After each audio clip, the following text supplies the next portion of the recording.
Well, as you've heard from Penny's introduction, we have Victor and Robyn Robledo today. And I was unaware of them until I got contacted by somebody that I know named Foster Gamble. You may be familiar with Foster Gamble's famous documentaries that have been watched by billions of people, actually. And I've been on Foster's TV show with Kelly Brogan. We had a great time. And he reached out and said, Paul, you really need to meet Victor and Robyn. They have helped me and my wife a lot. And so when he told me the story, I thought, well, that's very interesting. He said, Victor's very interested in your work and follows you. And I thought, well, cool. Let's see what he's been up to. So when I got to know Victor and Robyn, I said, Victor, I think we should have Robyn on the podcast too. She's full of fire. Yeah. And so she's here too. And so we're going to get into lots of amazing things today. They're very, very interesting people. They've had a very interesting life. And they're very, very interesting as parents, and exactly the kind of parents that I love to seek to be myself. And so we're going to go on a hell of an adventure. So you guys, welcome to the podcast with me and everybody else. Thanks for having us. Thanks for having us, Paul. We're excited. Blow some minds today. Yeah, it's great. It's great. So, you know, the thing that I loved about getting together with you guys, which we did before the podcast and kind of had time to visit with each other, is the story of your life and how you raised your kids and your lives, your personal lives. So my favorite way to begin the podcast is for everybody to get to know you, like who are these people and what makes them tick? So why don't you start off by just giving us a bit of a tour through your lives? They're trying to decide who's going to start here. There's no way Victor gets to tell this story. No way. Ladies first. Yeah. Wow. So I was in high school when we first met, and some very first time we kind of got set up to meet each other. Victor didn't talk to me at all. Just a few of us, not at all. And then his friend that I taught gymnastics with said, "Oh, he likes you so much." I'm like, he didn't even talk to me. And so, but next time we met, a bunch of his friends who were all football players at Grossmont College picked us up, threw us in a bathroom together, locked the door, and said, "Talk." And pretty much, March 3rd. Victor, I wouldn't have been talking to her. I would have been kissing her, man. That's later. You should have talked to me about how to move, baby. I should have. And if you're not seeing her, she's beautiful. That's why I'm saying that. And he pretty much, that was March 3rd, 1994, and we have been inseparable since. I was teaching gymnastics and started teaching gymnastics for the city of Coronado, built up a program from scratch there, went into this director's office because I had such a big program. I'm like, I don't want 13 an hour. I should get 30%. And they laughed at me, kind of like how he laughed right now. And he said, we don't do that. This is a city. We're not going to just give you. I'm like, oh, cool. I'll just go start my own business. And so happened to go to a Chamber of Commerce meeting, and a guy said, "Hey, there's this building." I was 20 years old by now, 20. And a guy said, "Hey, there's this building for rent."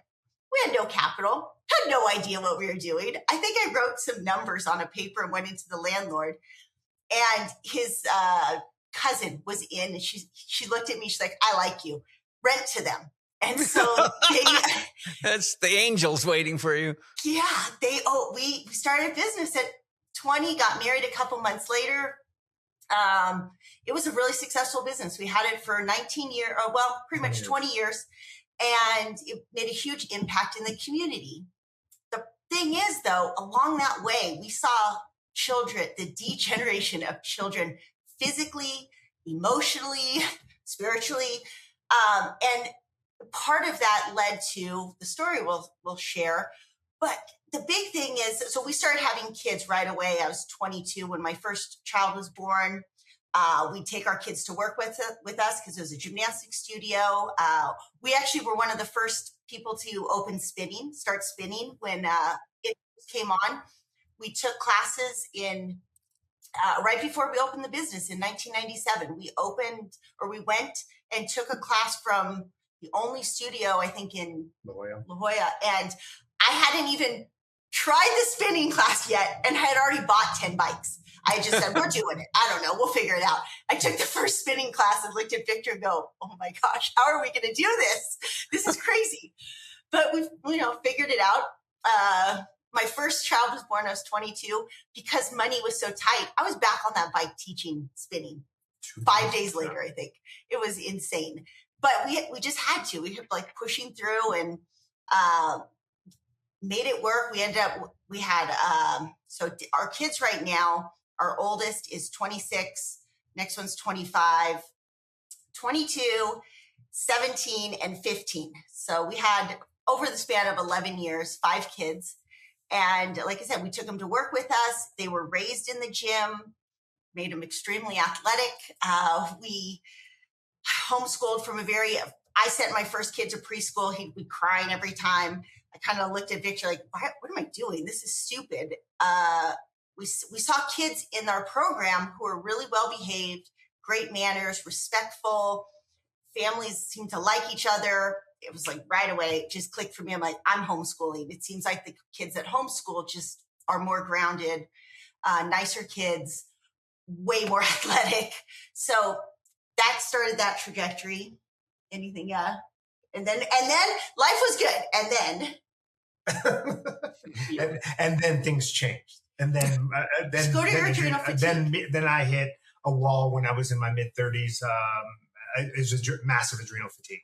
I had been running on fumes significantly. At that point, we were in the divide and conquer era of our business. We were working personal training as well as the gymnastics facility, as well as spinning. We had tapered out of spinning a little bit just for the consistency we were making. And I was showing up for clients, as you well know, showing up 6 a.m. and working till about 7 p.m., walking in the door at the house. Robyn had been home with the kids all day, and she needed my help. Well, I was still going to work. Still going to work, but not. We had kids in competitive sports too. Yeah, that was what it was. Yeah. Then I was at that point training exceptionally hard. On the only time I was draining, not just training. To coin a term, we said train don't drain. I was putting in a lot. It seemed that the only time I felt good was in these high levels, and that burnout led us to some decision making in our lives. I think the big thing is when he hit his adrenal fatigue, it was literally out of nowhere. Like we're at our kids' flag football game. And I think, we talk a lot about how, your emotions make you sick and your thoughts create your reality, and how we didn't realize this though back then. We were just, meathead. And, to me, health was just chicken and broccoli. I had no clue. We were just athletic and on pretty much the typical bodybuilder diet back then. Mm-hmm. And this led us down different rabbit holes. So when he just basically had a panic attack out of nowhere. Looking back, I go, oh, I remember the conversation beforehand. It was kind of like, what's wrong with our son? Why isn't he more competitive? Why is he like, and I think that started to trigger things in subconsciously for Victor, and like, why can't my kid be as good as these star football players? That feeling of inadequacy, which is important because we'll start talking about how much that plays a role in our parenting.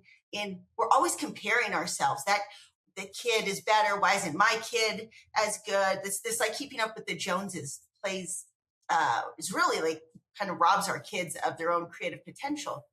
Yeah. And so that day he had a panic attack. I'm looking at him like, suck it up, Buttercup. Like, you're fine. Come on. And so he ended up in the ER the next day. And, they said, oh, it's just, you're on creatine. That's your problem. That's what they said. You're creatine. Do you do anabolic steroids? No. What do you take? I'm like, I drink some coffee in the morning and I took some creatine. And that's when I knew right away. I'm like, you have no idea what you're talking about. Creatine is dangerous. I said, well, no, actually it's not. However, I was feeling exceptionally low. And I'm like, okay, well, I guess it's the creatine. In the end, I realized like, oh, you actually don't know. Then everybody just wanted to medicate him after that. It was, and it wasn't just the panic attacks. It kind of triggered like a ton of depression, fatigue. That was, he could get to work, but it's like, if he wasn't working, he was sleeping.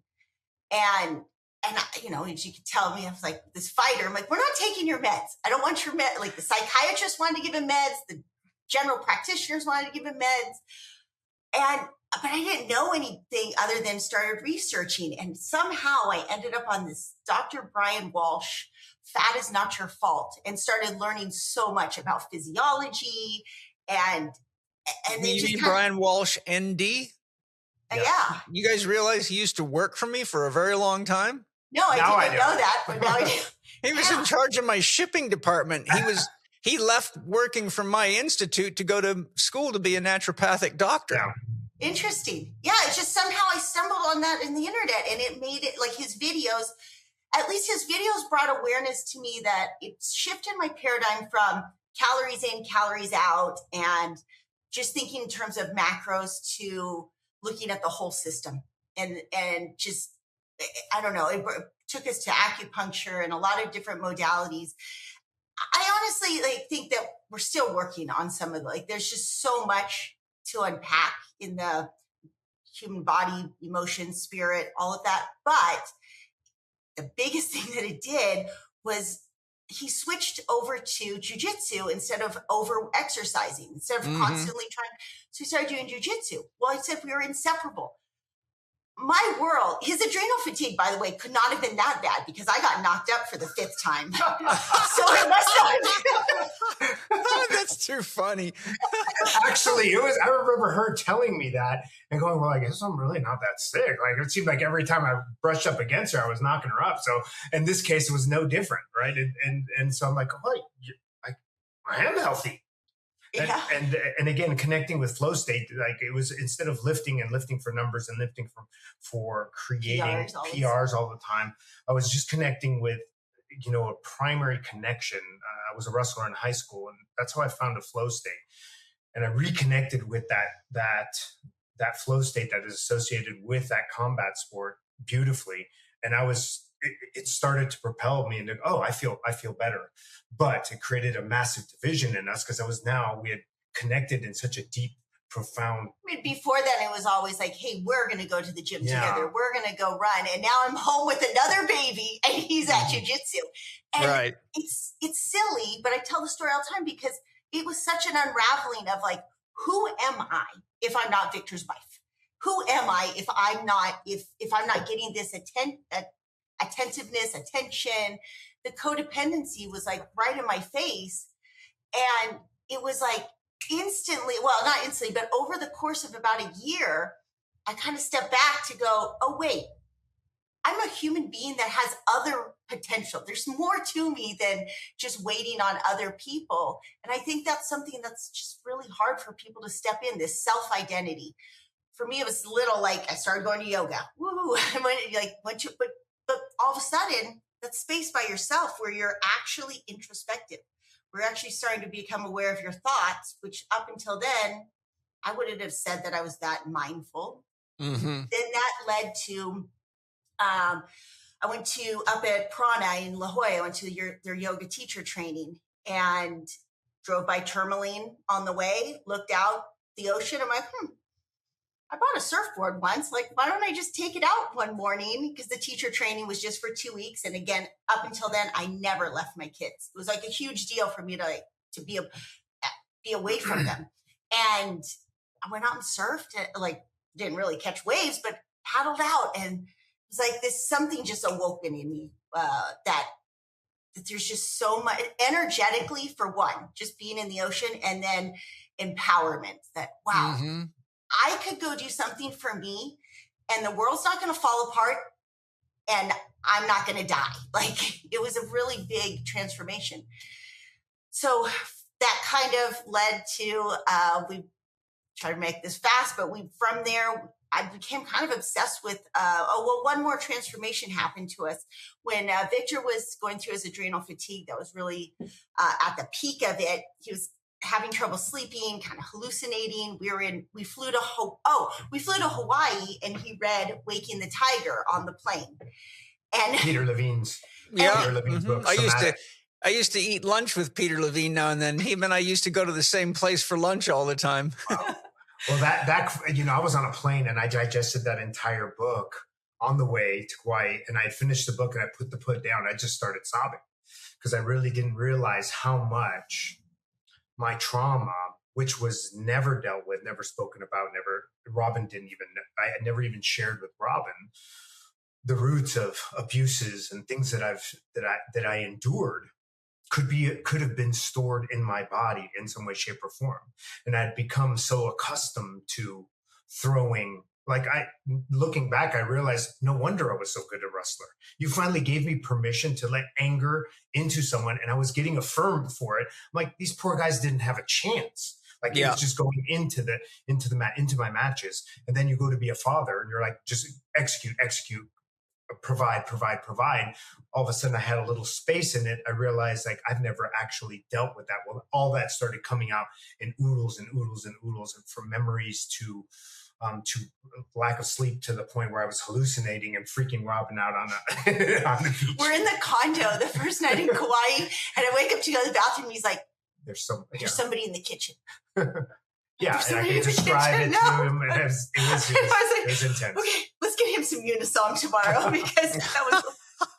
It's still, even like the first time we got together, but even hearing this, it's still mind-boggling to me that you guys are so close to me, and I have the most comprehensive education system in the world, hands down, bar none, to teach holistic health. And you guys both would have been perfect Chek professionals, and you have all the stuff that leads them right into my institute. It's and true. Somehow we never crossed paths. It's just mind-boggling. It's really just because, and that's why it's like, maybe timing's everything. Like, my mission ends up being about teaching families how to really make this cohesive family. Because I think at the time when I discovered you, if I had gone that route, I would have missed out on what I feel like the canvas I needed to paint on to learn how to parent, how to be the type of moms kids need to develop their sense of self. Yeah. And Rex Butler is who introduced us to you. When this was about a couple of years after his adrenal fatigue, he was coaching Rex when he was in high school, and Rex is the one who. A young man. Yeah, he went through the Chek Institute, and he was the one who was like, "Hey, look at this book, look at this," and that was probably 2014. Oh, okay, yeah, I don't remember. I have, there's now around 70,000 students that have gone through the institute. Yeah. So, but in the end, when you're in the thick of it, that's not always. You're in like damage control. When I was I know. Yeah. I'm in the damage control business. Yeah. Like, I'm like, what, how do I just show up to work? When I'd close the door working on clients, I'd curl up in a ball in the fetal position and be like, I'm just going to sleep here on the floor for 3 hours. Wake up, execute, go again Monday through Saturday. And then you have a day to kind of get your bearings. Well, you guys went through the school of hard knocks, which is always a good school. It usually, you got to get through it to realize it's good. Some people don't make it through it, unfortunately. It's like a rite of passage, it's very, very real. And, just from looking at what you guys have shared with me and what we're going to talk about today, it's clear that, your souls took you on the journey you needed to go on to become the people that you came to be. But, well, it got even more interesting because after Hawaii, and we had to do a redo that summer because it was such a horrible first vacation. We went back, and it was the weirdest thing because I was standing on the beach. I mean, Kauai is a really special place for us, and we'd go there all the time. And I distinctly remember that August standing there going, I don't want to come back here anymore. Like, I've seen everything there is to see in Kauai. I feel like there's no unknowns. We should rent an RV. We should go back to the States and rent an RV. And I didn't even tell Victor. I just came back. Here's the keys. We're going to go for an RV adventure. Too funny. That's where our life got interesting. Yeah. That was the turning point, was all of a sudden, like, Victor, he was just like, he still has adrenal fatigue. I'm white knuckling it as I'm like, anxiety. This thing handles like a boat. How am I supposed to stay in the lane? Exactly. And to me, I was like, life on the road was so simple and so fun all of a sudden. And that pretty much just changed that trajectory of how we were just trying to mitigate expenses. Like, okay, we got to get kids here. We got to make enough money to provide our kids all these sports and all this stuff. And all of a sudden I was like, this is dumb. I was even changed like how I homeschooled. I take the RV down to Silver Strand all the time on during the week. He'd go work at Coronado. We were living out in East Lake. I just take the RV, and I was like, life is so easy. I park on the beach, have my RV here. My kids play in the sand. I cook for them. I take care of them. Like, life was so easy that we eventually moved to the Coronado Cays in order to just simplify our life. It was a poor financial decision. Lots and lots of poor financial decisions in our life. But there was something like that was so fulfilling in some simplicity and waking up and thinking, I get to live an F yeah day. Fuck yeah. I love my life. I love what I get to do. I love who I am. And money couldn't provide that. One of our favorite drinks at the Chek household is Paleo Valley's bone broth protein. Whether you're looking for a sweet or savory treat or a boost for your baking, soups and stews, Paleo Valley's grass-fed bone broth protein is the answer. It's rich in collagen and the amino acids glycine and proline, which can help support healthy gut function. And it's made from bones of 100% grass-fed animals, unlike many other collagen products, which use animal hides instead. Paleo Valley's bone broth protein is super easy to use. Just add a scoop into hot water, coffee or tea, blend it into your favorite smoothie, or add to any recipe or baked treat for a protein boost. Whatever your preference, Paleo Valley has you covered. From chocolate, vanilla or salted caramel flavors to savory original and turmeric ginger, there's a flavor for everyone. Or choose the unflavored option for cooking and baking. Try Paleo Valley's bone broth protein and save 15% on your purchase by going to paleovalley.com/Chek15. I know you're going to love it no matter which flavor you try. So save 15% at paleovalley.com/Chek15. Yeah, no, it's very true, and it's very deep, and it's something very real today, probably more than ever. We've done I don't know how many RV trips now. We rented a 26-footer, then we rented a 34-footer, which was more comfortable, harder to wheel around, but definitely more comfortable, and it had expanding, Slides, living area and stuff. But we love being on the road. I think that the challenge that we had is that Angie and Penny booked us so many stops. I felt like it was unload, reload, unload, reload. I'm like, oh my God. I got home and I was exhausted from the trip. I'm like, I'm not doing that again. We're going to have to slow it way down, But I did enjoy the experience, and the kids loved it. And it's so cool because Penny gets car sick, so she likes to drive. So I'm back there sitting at the table reading books, and the kids are doing their thing, and we're, it's actually a pretty phenomenal way to experience, the especially land. once you figure out what you like, because it's like one thing to go in an RV, like you said, the pace, the size of the RV, where you go, like those little things. Yeah, and that's. Once you get the groove, though, it's kind of like learning a new skill. But I've talked to the girls about it. I said, if we ever buy one, we're going to get a really top notch one, not one of these rental things that's rattling and shaking and falling apart, but something Mercedes class that's really good, because I see them, I'd be walking around drooling all over these RVs, and some really nice ones out there. Yeah. But now that we've got this farm to manage, it's not easy to leave. To do both. Yeah. It's really hard to do both. And I don't think most people should not do what we did next, like moving to our RV and stuff. But that's what I was going to ask you. For the audience, just tell us a little bit about how long that went on, because you guys traveled to, where did you go, and how long did that journey last? Yeah, I'll try really hard to not make this too long. But so we were renting a house on the beach in Coronado Cays, and it was great. It was exciting. Like I said, Victor was close, only 15 minutes to get to work. I'd surf most mornings. One of my daughters surfed with me. Coronado Cays, it's actually closed now. It's great that we lived there before it was closed, but you can't surf there because of pollution. But Oh God. back then, you know, we could surf there. It was incredible. 2015, the person who we were renting from said, I want to sell the house. And I looked at Victor. I said, you know, why don't we just live in our RV for 5 months? We would save so much money and we could go on just a couple longer road trips. And so that Victor says, Sure. to everything. Good boy.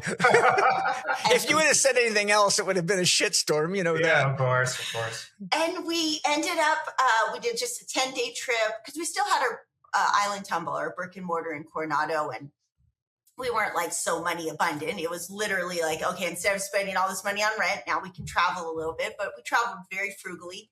And then we did 3 weeks out to Colorado, Utah, and then a 6-week trip up to Canada and back. And we were talking about it yesterday. I distinctly remember seeing the Welcome to California sign on our way back. And Victor turned to me, he's like, you're so happy. I can't ask you to go back into a house. And we just said, all right, we'll just figure it out. And we kept staying in campgrounds in San Diego for I would have to move often, but stayed there. And then we saved up enough money that in 2016, we went to Costa Rica for a month and then 6 months to Europe road tripping.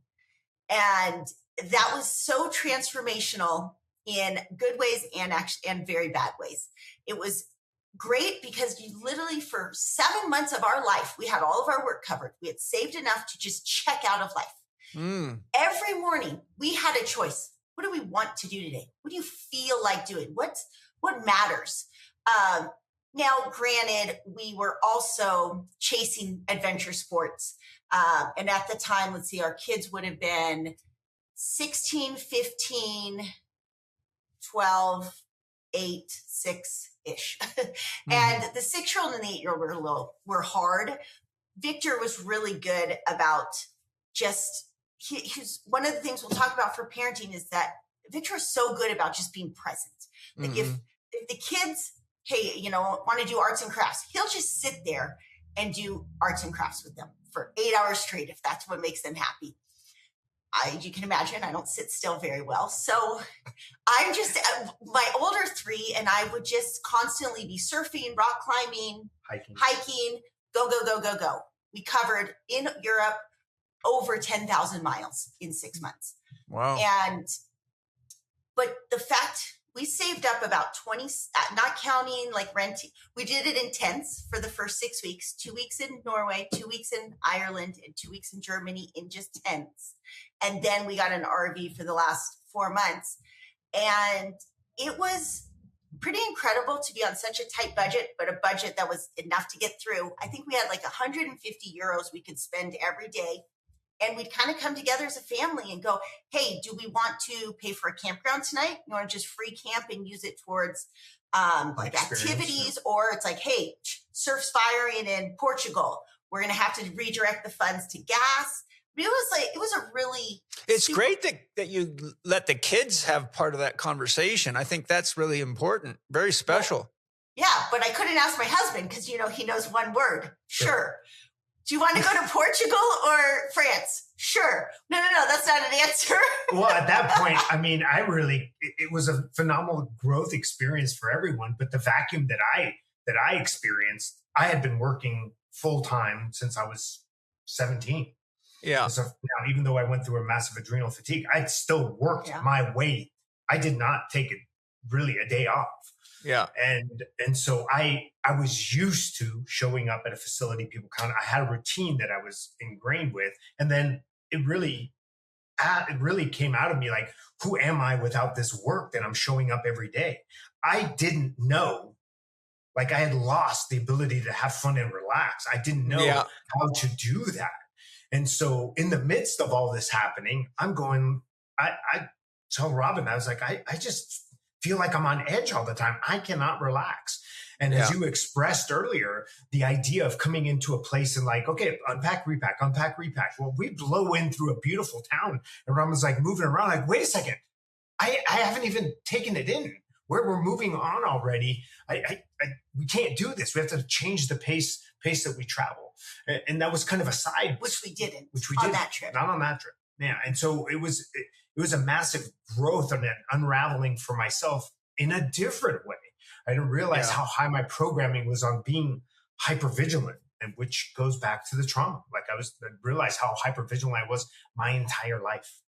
Yeah, I have a lot of my own parallels with your story, Victor, but what you're reminding me of that comes ringing back to me quite strongly is Penny and I got together, I think 97. We just had our 29th anniversary yesterday. Congrats. Thank you. And sort of, maybe I shouldn't tell you the story, but she said she had put it on my schedule and somehow I overlooked it for like probably 2 or 3 weeks. I'm very much like you're talking. I'm very focused and I'm a laser beam and I have to have a lot of discipline to get everything done that I feel I need to do. I have a very strong internal sense of why I came to the world, and I'll know when I'm done. I'll probably die shortly after. But Penny and I mean, the day we got married, we went to work. She's very much like me and very, very focused. And we were making it around the world twice a year, every year. We did that for like 25 years. And I was doing mountains of lectures and all sorts of different educational arenas, from medical to chiropractic and osteopathic to physiotherapy to strength coaching to personal training to massage therapy. So I'm like on all these circuits and I'm going full speed ahead all the time and lots more. But the point I'm getting to is that I was reaching the point in myself, Victor, where you described you were at when you got the adrenal fatigue. And I remember, I think we were in Jamaica on vacation. And because my schedule was so busy, Penny would book us these 1-week vacations. And I remember getting quite upset on the final day of the vacation because I said to Penny, look, I am just learning how to relax. And you want me to get on another fucking airplane and go do this for another year without a break? I'm like, so I said, from now on, here's the rule. No vacations unless they're at least 2 weeks long. And I want 2 weeks off every 3 months or I quit. You can have this frickin' institute. Yeah. I can't do this. And I also remember something, Victor, that led me to the very same situation you were in with adrenal fatigue. I mean, I'm an expert at all this stuff, so I know the signs and symptoms of it very well and try to make adjustments. But sometimes, you know, I told Penny at one point, I said, look, no matter how much Tai Chi I do, no matter how much meditation I do, no matter how good the food is, if I go one step further, I'm probably going to get a disease. I can't take this anymore. And this is after like 20. This happened right when I hit 50. The bottom fell out for me. And I'd been going full speed ahead till then. But I remember coming home one time, and at that time we had an apartment on Pearl Street right on the beach in La Jolla, really beautiful place. And we had been on the road for a long time. We'd be gone 4 months at a time sometimes. And I remember going to the beach, and I walked out on the beach and I saw some of my friends down there. I don't know if you remember Emilio De Soto, but he was a famous triathlete, had his own clothing line, and I was his therapist for a long time. And he was there with a bunch of his friends. And I just started to cry. I just had tears come pouring out of my eyes. And I had gotten seasonal affective disorder because I realized we would just come from Europe, and I realized Penny, just due to the circumstances of all the conferences and the times of them and the locations of them, we had been in the winter for 3 years. Oh, man. everywhere we went, it was fucking wintertime. Yeah. And so I finally got home. The sun's out, it's warm. And the emotional reaction to being home in California, I'm a California native, which there's very few of anymore. And when my feet got on the sand and the sunlight hit my bare skin, it was like I had an emotional purge. It was just like, wow, I'm talking to my friends and tears are pouring out of my eyes and they're looking at me like, what the hell's wrong with Paul? I'm like, oh shit, man. And I said to them, I said, I've been for 3 years in winter. So I said to Penny, okay, that's got to change. Don't do that to me anymore. Yeah. So the only reason I'm sharing this is because I know exactly these kinds of feelings. I was on the road with Penny I can't remember how many years, 25 years. I started lecturing professionally in 1988, if you can believe that. Yeah. But you reach a point where hopefully, if you're fortunate enough to have good advice or the knowledge, you reach the point where you realize life's more important to live than it is to just work all the time and constantly try to achieve something or, help other people at the expense of your own well-being. And this is why in my education system, I teach I before we always and we before all. First, you got to take care of yourself or you got nothing to give in any we relationship. And if you're worried about taking care of the world before you take care of your we relationships with like family and friends, then you're going to destroy your relationships. But it takes a quite a long time to learn this. A lot of people don't. They just end up sick, get diseases and die and burn out. But now that we've kind of seen each other's mistakes along the way, you guys have quite an outline of your 5 pillars. But before we jump to that, is there anything else that you wanted to share that is relevant to just what we were covering? I think just to see the scope of what we were able to accomplish once we did start traveling, it matters, I think, because I'm never sitting here going to tell somebody you should just sell everything and travel. No way. A 3-month hiatus from life could do most people a good thing because it's long. Like you said, 1 week, barely anything. 2 weeks, you're starting to relax. A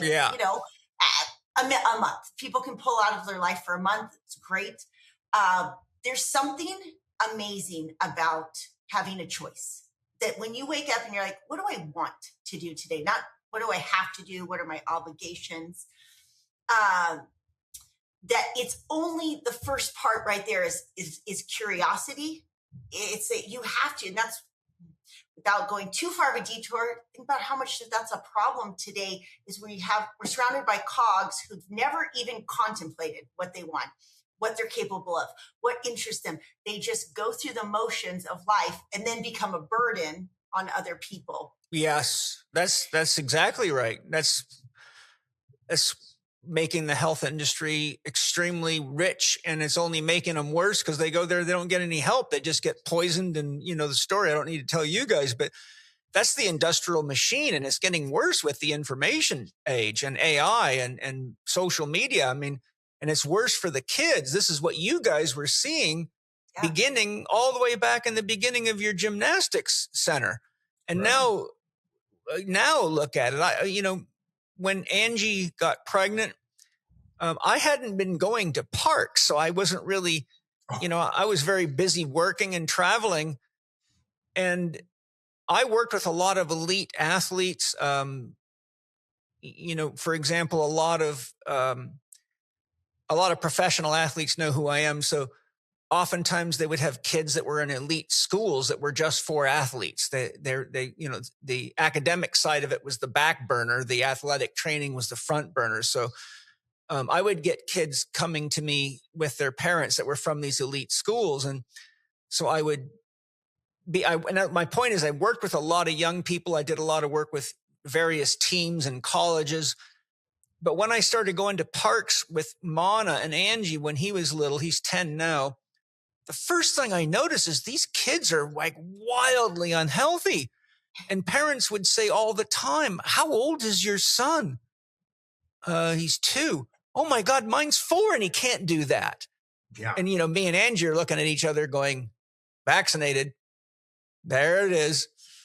And on it goes, and kids with allergic shiners and swollen eyes and all the symptoms of adrenal fatigue and poor posture and poor motor skills and eyes that don't focus. And so I'm looking at this with Angie. This is, 8 years ago now. And then when Zoe came, I would go to the parks even more. And I'm just watching the progressive destruction of children. 100%. And what you just described, that's kind of how we raised our kids, what you're talking about, the professional athletes. It's always been sports first and then education's kind of secondary. But it's sports, creative passions, and then education that you need to fuel those things. But, well, that's healthy. I know. Well, how about the other powerful thing is think about how much parks have, certainly we live in a litigious society, but parks don't look the same as they used to. No. It's essentially, kids are becoming veal. And they're covered in glyphosate, for God's sakes. Yeah. And we were shocked in Norway where we got there and we're like, these are actual parks that are physically challenging. That was a big shock. It used to be that if you were going to go on the monkey bars, you're like, I have to commit. I'm relying on myself here because that's a 4 foot. You're in your mind as a child. You're 5, 6, 7, 8. If I commit to this, I got to know I got to make that landing. I'm going to commit myself.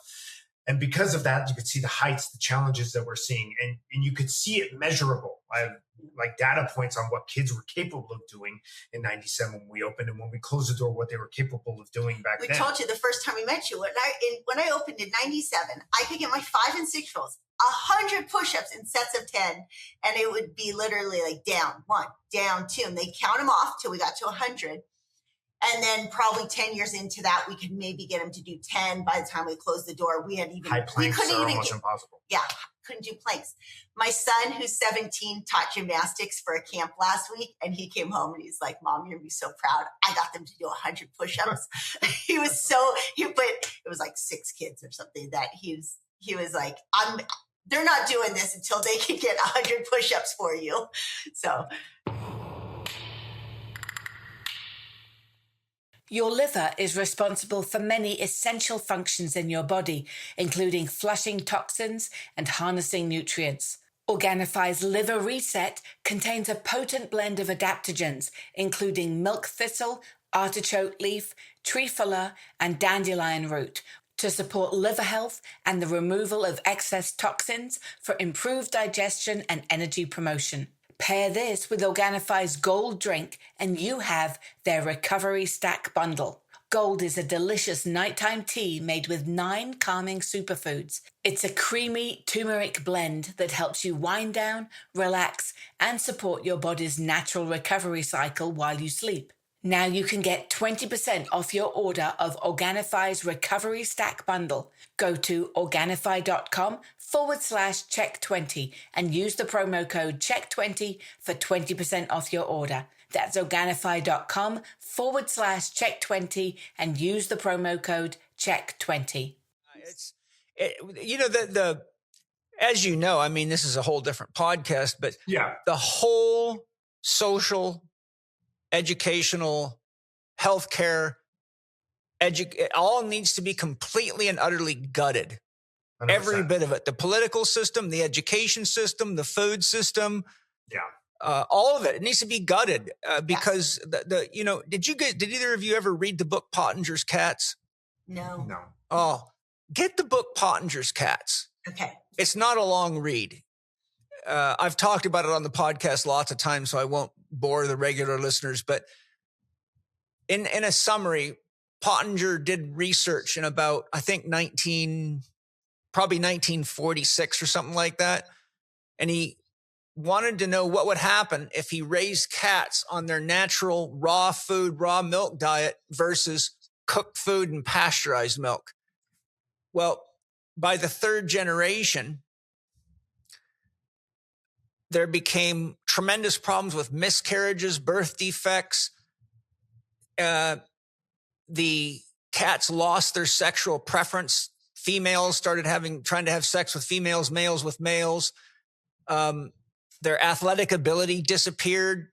You know how you can throw a cat in the air and it'll always land on its feet? They would land on their heads. Wow. they had a complete degeneration. So then he said, I wonder what it's going to take to get them back. So he then took the ones that the line of cats that he'd been feeding cooked and pasteurized food to and put them on the raw milk, raw meat diet. It took 4 generations to restore them. Wow. 4 So generations.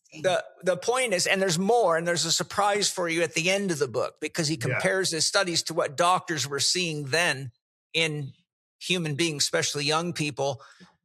And so when you read Pottinger's Cats, like I did a long, long time ago, I mean, I probably read the book 25 years ago. I've been looking at the world through the eyes of Pottinger's Cats. And I'm like, oh my God, man, this is like, we are way past the third and fourth generation. Yeah. And the outcome's the same. Same things are happening to us that happened to his cats, but in spades. I mean, it's like crazy. And, you know, and of course the medical system just uses this as an excuse to come up with another designer drug or another surgical trick. And, you know, it's just like, okay, when are people going to actually wake up and smell the coffee and say, I got to start taking care of myself because I can't trust the medical system. I can't trust anybody. You know, it's just that's why I train Chek professionals, is to be the people you can go to actually get good guidance. Yeah. And understand what true health actually is. Yeah. And how to do it. Connect one, because we have to assume there are people listening that are on top of this. They're giving their kids real food. Yeah. But, you know, the ones who are struggling with that, I think one of the things that really stood out for us before we get into any of the spirituality, because at first we were just more about the physical body. Like I said, we exercise well. I understood more about physiology. And then we started upping our nutrition. About 2014, I think that's when I first watched Food Inc. and the kids watched it with me. And it was real easy after watching that for the kids to look at me and be like, yeah, we're only going to go get our food from a farm. We're only going to get our meat from the farm. We're only going to, and it was a team effort. I was still homeschooling, and lunchtime came around and somebody's cooking grass-fed beef. Somebody's preparing a salad. That's one thing I noticed as a problem. Like, people are not Cooking. They don't cook, and they're not making their kids cook. Even if they do cook, they're not bringing their kids in the kitchen. Like, I was always the hard ass in our family. And it's like, hey, if you want to eat, you better be in the kitchen. Otherwise, I'm not making you food, because you need to earn it. You need to appreciate it. And plus the value in smelling the food. And it was never like a discipline. I mean, it was always like, sure, Mom, of course. They loved the kids. Kids love their parents. Kids want to do things with their parents. Yeah. But this is where, so on top of everything you're saying, what I'm seeing is a whole generation of parents, probably not listeners, but there's out there that are so afraid of their children. They are so afraid to say no to their kids because their kids are going to reject them, or their kids might not like them. Just the word no in a household would change the trajectory significantly. Yeah, it's a very it's a confused environment. We're in a religiously lost and confused environment. We're in a spiritually lost and confused environment too. I mean, yeah, right. I don't know if you guys have had much chance to get into Spirit Gym at all, but you know, I'm addressing questions all the time of this guru says that, and you know, like what we call modern spirituality, and you know, now we got AI churches, and I'm like, oh my God, you know. Yeah. You know, modern spirituality is, if you read this book and memorize it, you're enlightened, you know, and religion means you don't think for yourself and you just believe everything and you hope Jesus or God is going to rescue you from your ignorance. Right. And so we're in this like paradox. It reminds me of when we were on a cruise ship. We did a Chek conference on a cruise ship one time. And we brought our own chefs and our own organic food, and everybody was jealous as hell. They could smell the difference, and people were salivating when we were eating. But the point I'm bringing up that I remember so vividly, because it was really hard on Penny, it was a rare situation. And the captain said, this is an extremely rare thing to have happen.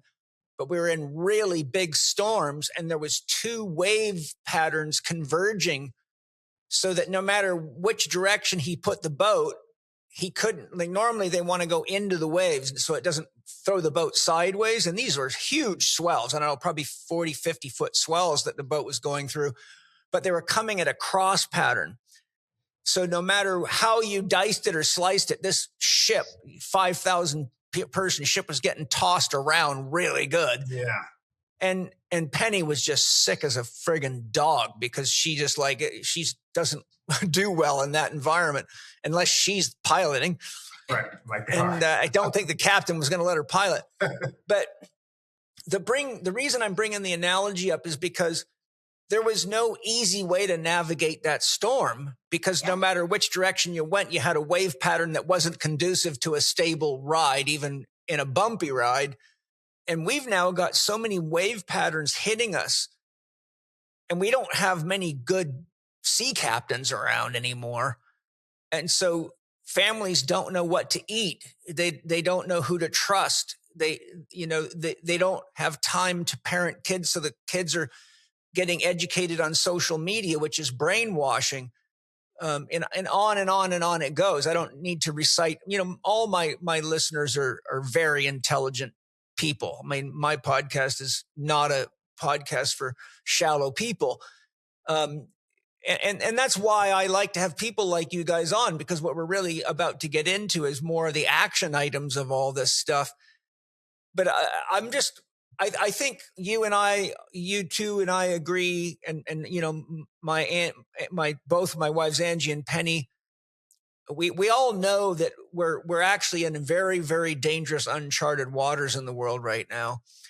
And that there needs to be some hierophants that have experience at the physical level, the emotional level, the mental level, and the spiritual level. And hierophants are notoriously hard to find.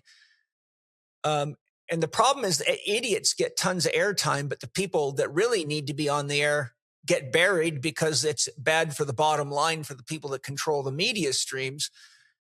And so we're in this really like strange conundrum, and it's actually strange enough that somebody with my level of knowledge often meditates on how are we going to get out of this thing, because this is a vortex with some pretty strong pull. And we got a lot of people that don't know how to swim in this vortex, and that are too afraid to think for themselves and don't know how to think for themselves. But I think that's what gives people like you guys and people like me and Chek professionals a reason to be, is like, that's why we're here. That's exactly why we're here. Yeah. A lot of it, I think two big places it starts with is teaching people self-worth and self-trust. Yes. And those are not easy things to do. If you are, we've talked last time that we're in a city again for 1 year before we're going to go back to traveling.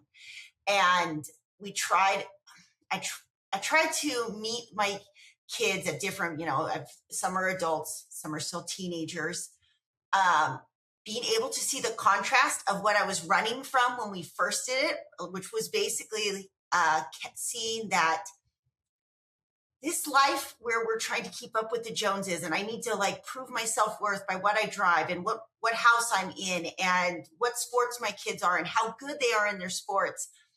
It was boring for one, because I had just discovered passion myself. And I thought, man, this like rinse repeat lifestyle is there's no self-growth in it for me to begin with. I'm like, there's no self-growth in me sitting on the sideline of another soccer game.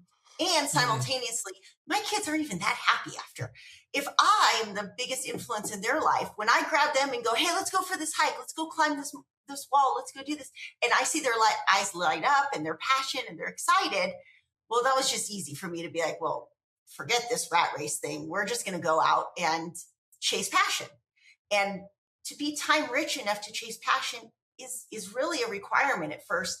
And it's not that you have to be so time rich that you're a millionaire and you can buy it. It really helped that I read this book, Happier, called by Tal Ben-Shahar.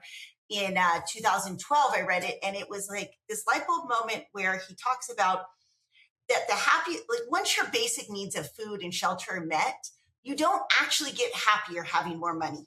You actually, a lot of times it just gets more stressed. Oh, yeah. You got to protect money when you get enough of it. Then you're worried about that. And I know in one of your videos, you talk about this idea of like, you do have, like when you want more out of life, you have to be more self-responsible. You have to do more, but it doesn't always have to be in terms of adding more to your bank account. I think that's where what I discovered through I had to be more self-responsible as a parent. I had to provide what I thought I was offloading my kids to. Here, be in club soccer, you're going to get self-worth. I go, no. I have to step up to the plate and be more responsible and go, hey, I need to provide you outlets for you to discover why you think you're worthy. I'm not going to make you feel worthy by saying good job. You have to discover that. So I had to be the type of person who could provide a ton of exposure and environments to let my kids figure out if they're good at it, do they like it, how can they be better, how can they fail. And the only way I could do that is because I took care of myself. I had a ton of energy relative to most moms. Most moms are struggling to just have basic energy. Obviously, I'm like a huge battery, but it's because that's where they come together, because I feed myself, meditate, do all of these things, and simultaneously have my own passions that make me value myself. It's easy to be that model for our kids. So the template kind of starts with like, you as a parent have to step it up to be the person who can provide that exposure for your kids. Instead of outsourcing to the school, don't outsource to the school, to the activities. I mean, it's great if your kids are in some activities, but I have one daughter who, brilliant genius. She's the one who's been like not right next to me. She's the one who surfs with me, does crazy climbs, has the voice with me on Nomads. And she's the one who also, so she loves sports. She was in all the competitive sports. She did a TEDx talk on this, that she's like, I would not put my kids in a single sport. When my kids have sports, no way, because she got to see the contrast. She's like, I was raised in the sports. I was taking it out of all of these competitive sports, kind of felt shunned by society because I wasn't like all of my teen peers.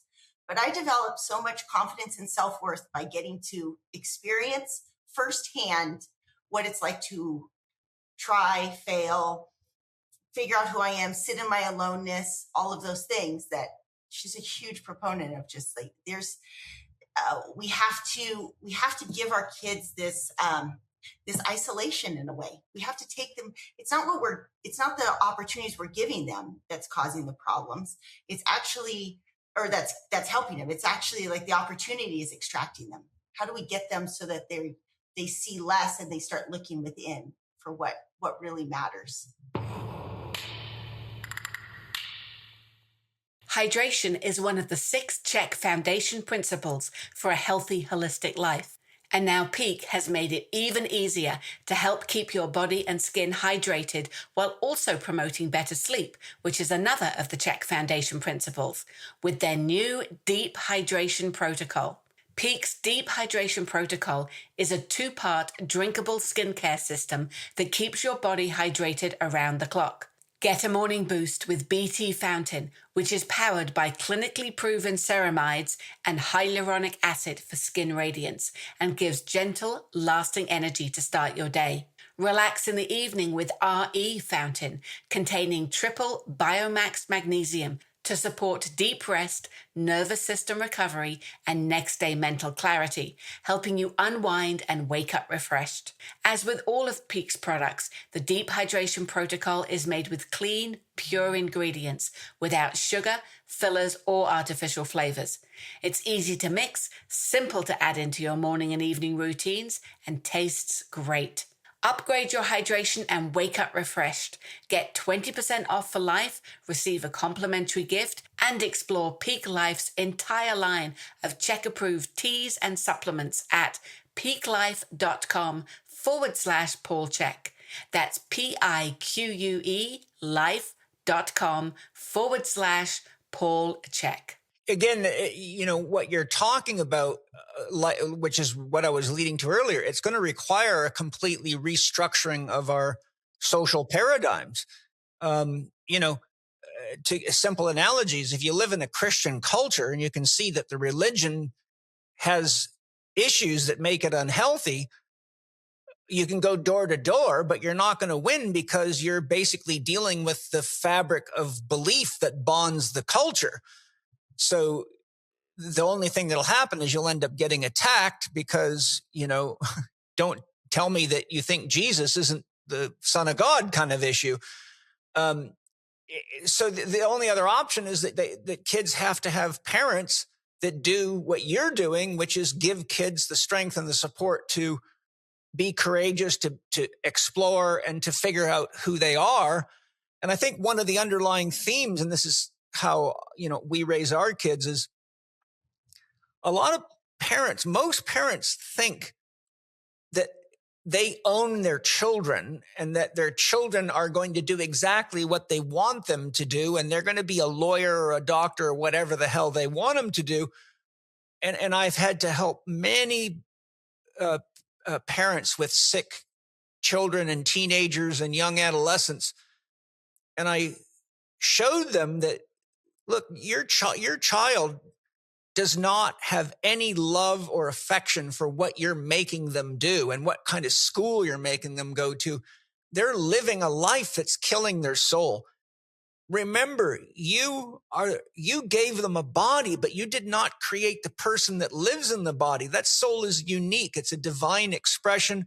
There will never be another soul like that here again. And that soul carries a gift for all of us that only it can give. And if it doesn't get to follow its heart, it won't know how to unleash the genius inside of it. And so we organize it so that our kids have a lot of opportunities. They're in tumbling, they're in whatever, dance, gymnastics, piano lessons, whatever we can give them. And then if they don't like it, we don't beat them up. We say, well, let's find out what you do like, Yeah. And the analogy that I give to make the point of how I do this and why this is important. Have you guys ever read or been told how they choose the new Dalai Lama when one dies and the new one comes in? No. Well, it's very interesting. These Tibetan monks are quite tapped in. So they have a way of figuring out where to go to look for the new Dalai Lama when he incarnates. And so what they do is when they think they found one, they get a room and they fill it full of stuff like clothes and books and shoes. But within that stuff, they mix in stuff that was the personal belongings of the Dalai Lama that last died. And then they say to the little child, usually around 4 to 6 years of age, they say, go find what is yours.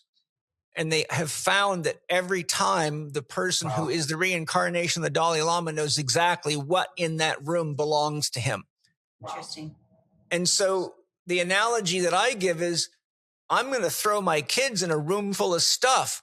They're going to have pianos. They're going to have guitars. They're going to have drums. They're going to have balance boards. They're going to have rebounders. They're going to have trampolines. They're going to have bikes, go-karts. And I'm going to say, go find your stuff. Yeah. And that's how they'll know who they are. And my job isn't to say, don't do that. My job is to say, let's do that. Yeah. Or figure out a way to do it together. Yeah. A lot of the learning that we have facilitated together is like, at this point, we started off homeschooling because that's a really appropriate term that people tend to understand. But now, particularly with the last two, it's more unschooling. Like, yes. what moves you? And go nerd out on that. Yeah. Go just immerse yourself in whatever's driven to the point that our two youngest that have taught themselves things that I wouldn't fathom. 7 instruments, sewing like high quality clothes, just because they jump in it. And in the process of learning those things, they also learn these other things because they're so passionate and driven, they figure it out. Yes. That's the biggest things. Parents think, well, actually, so I don't forget this thought because I think this really applies to Spirit Gym. If you think about the most upstream reason parents, they don't mean to, but inadvertently are trying to control and protect their kids, is their own lack of trust in spirit. Or their own discomfort with the having to deal with discomfort. Yeah. You understand what I'm saying? Oh, yeah. Yeah.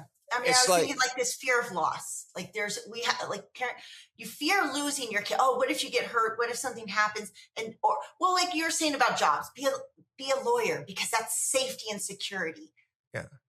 Why are we trying to always have that standard of that's safety and security when we're forgetting the go find your stuff? Well, it reminds me, have you guys ever, I wouldn't suspect you have, but there's a series on Amazon called Wild Frontier. And it's all about the pioneers who originally migrated out this way and ultimately built the trails for the first wagon trains to come to the West. Okay. From the very late 1700s through the 1800s. When they were the first ones to come out, the first surveyors. And my God, my kids watched it with me and they were fascinated by it. And it's all reenactments, but it's really well done. And it's all the original pioneers. And some of the women were, Robyn, you are probably one of those women in past life. Let me tell you for sure. And Penny too, my God, Penny, just to give you a little taste of Penny, not only has she got 3 master's degrees, she's a pilot. But Penny gathered a team, had me train them, including an amputee and another one in a wheelchair, and did climb Mount Kilimanjaro with a girl in a wheelchair. And I think she was the second girl ever to make it in a wheelchair. And this other girl was an amputee. And I think she was one of only a few. We have a documentary on it but like Penny is that kind of woman. She led this whole thing, right? To Mount Kilimanjaro. Awesome. And so, this is what we're missing. This is what we're missing. And, I think, how do you know what you're made of until that moment, right? That's what you're guys. You don't know what you're made of until you're put in these situations where you're forced to figure out. And I think we can cultivate that. And we can cultivate it. I think that's really what the take home is we have. And I didn't realize this myself. I come from a south part of San Diego, Chula Vista. It started off being an okay neighborhood, but it was kind of rough. Eventually that becomes like, I had these challenging things that happened to me. And so in my life, I was always my work was hard enough. I want to chase ease. Yeah. And so I wasn't really jumping into the developmental part of Manipura, like doing things, pulling energy up from my root, which was always overactive. My root chakra was I was always on alert, and I had developed it powerfully, but I wasn't into this acting brave and bold in many regards because I thought to myself, this is just, and this comes back to programming, it must be nice. It's convenient for you. I'm providing this for you.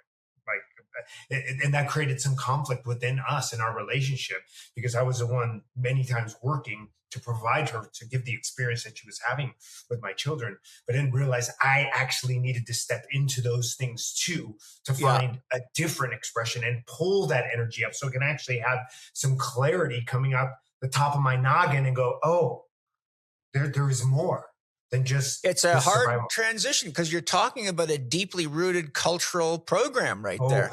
100%. 100%. It's that could be 5 more podcasts, but it's a real, this is what I meant when I said earlier, we have to really rethink so much of what we're doing.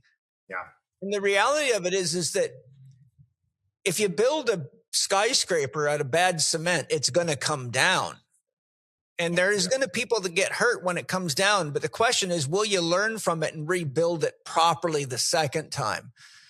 And I not to be a fatalist, but I'm a realist. And I think we've now built a house of cards so tall, that's so fragile.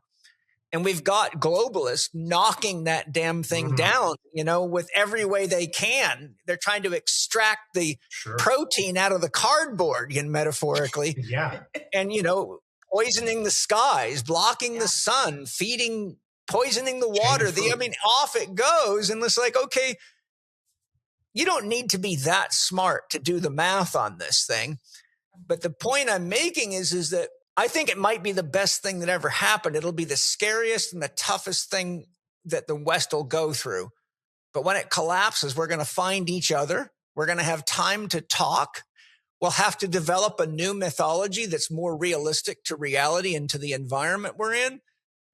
And we'll have to build something from the ground up. And the globalists won't be able to do a damn thing because there'll be nothing for them to to do anything with. Right. Because we're reconnected once again with our unique souls being. And that's what And we will have reached the ultimate fuck you to the globalists, because we'll know that we can't trust religion. We can't trust big daddies in the sky. Exactly. But the positive thing, before I pause on a sour note like that, is that's what you guys did by yourself. You don't have to wait for the bottom to fall out. That's what I'm trying to do. A lot of my friends are. Yeah, I mean, that's a good message for us. To me, I guess I can take a lot of risks, because as long as I know, I can think minimum effective dose. What's the minimum effective thing that I need to know, like, okay, I've got essential safety and security maybe, and then I'm like, okay, what do I really want? And I'll go for the things that I really want if I just know, like, hey, let me mitigate these small risks. Well, when we were traveling, which I didn't even get to, like how many places we went, when we would travel, there was this overwhelming feeling of like, what could we get? How could we maximize this experience and minimize like the expense? Minimize, meaning, you've been in an RV. You don't have to go to a KOA campground that's $100 a night. There's tons of places you can camp for free. Or, for a lot of times and eventually it did turn into where, especially now for the state of the world, Victor and I are very much like, hey, let's travel, but we need some land somewhere because this world is crazy and we will have to rebuild. So it's not to say that you shouldn't aim for money. You should aim for money. You should aim for wanting bigger things. But we lived off of, I don't remember. I think like embarrassing. So low. It was like $4,000 a month sometimes for a family of seven. And today that's not a lot of money today. Yeah, and so we could just maximize. Meaning, like, people are so afraid, but all we needed was every time we'd move from one place to the next. Okay, check. Do we have? We didn't even need electricity, really. Like, do we have food? Really, food, water. And our like holding tanks, are they empty? You're pretty much managing food, water, and poop. Like, it's ridiculous, but it's. And Robert got to know ranchers every state we went to. Sounds like nature. Yeah, exactly. That's exactly. It smelled like it too. It wasn't great. I'm not like glorifying it. I'm just saying, you realize like how little you need. When you realize that, you are invincible. Like, there was very little that could scare me, just because I go, oh well, we'll figure it out. We can figure it out. And I think that's an important message in the world we might be probably going into, that like, figure out how little you actually need and get good at the basics. Get good at. That's the way you are successful at anything. I'm telling my students all the time, look, master the basics. All you got to do is watch any of the Olympic sports, any martial arts. Yeah. What's the most common thing you hear when someone wins a championship and they say, how'd you do it? I stuck to the basics. Yeah. I've heard that 1,000 times. Why? Because it's true.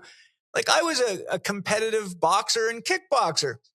I was on the 3rd best amateur boxing team in the world. We spent hours doing the same boxing drills I did when I was a kid in boxing. And people, the fighters used to get so sick of it. And they would, every now and then, some new fighter that didn't know any better would say, why do we have to keep doing this over and over again? I learned this when I was 8 years old. Yeah. And the coach would say, so that when someone knocks your brains half out of your goddamn head, your body knows how to fight. Yeah, exactly. And there it is.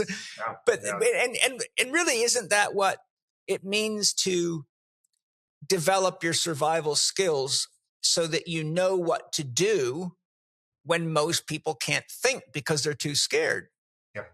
When I was a paratrooper, we did the same drills 1 billion fucking times, because once you jump out of the airplane in a combat situation, you got 1 second, if your chute doesn't open, to figure it out. or your feet are going to go right through your ass and out the top of your head. And so you learn to react faster than your conscious mind can think, because that's what you have to do in an emergency. And I think where a lot of people are very lost is they're not sure at all of what are the most important things to master as basic skills. Sure. Like, where is the water? Where is the food? What do we do if this happens? And I think that's one of the reasons it's so important for me to raise the kids on a farm, because they have to really learn the cycle of life. Like a good example is just a few days ago, 2 of our cats, the cats go out hunting at night. Well, one of them, the mother of 5 of them, didn't come back. And so Angie got nervous and she said, something's wrong. So I using my spiritual, I'm a remote viewer and I can do these types of things. I said to my soul, please find Ash. Her name's Ash, and let me know when you found her. And so my soul said, I found her. Where is she? She told me where she's at. She's dead. The coyotes ate her. And then the next morning, another one of the younger ones showed up, and its leg was snapped, and you could see where the coyote got it by the leg, and its bones were sticking right out of the skin. But she managed to get away and limp home. So that one had to have its leg amputated, and now we're nursing it to save it. But that's the reality of nature. And the point is, my children, I want them to understand the realities of life. We've had to kill chickens that they loved, and they cry, and that one got a disease. It's just like, this is the reality of a farm. And when I was a kid, I fell in love with the pigs that I would raise, and next thing you know, my dad was taking them to slaughter, and I was eating them, and I'm like, oh my God, I was just hugging this thing and riding it 2 days ago. Now it's on my plate. Yeah. But if we get too far from the realities of nature, then we don't actually live in reality anymore. And I think that's where we're at right now. We've lost touch with reality. Yeah. Well, one of the realities that I've noticed in the world is a lot of parents don't know how to do what basic thing that kids need is communication. Yeah. Parents have lost the ability to talk to their kids. Yeah. And I think that would be one of the gifts I can give in this podcast, is just teaching parents how to have real conversations again. We're, like you said, parents tend to want to control their kids. Yeah. Everything's about did you make your bed? Did you pack your lunch? Did you do this? You have soccer practice today.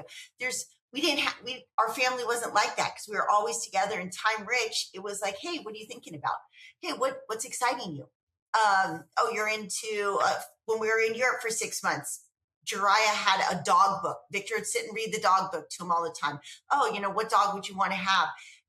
When I'd go hiking with our kids when they're in Europe at that time, it was always Imwo. If money wasn't an object, what do you want out of life? What are you passionate about? How can I help you do that?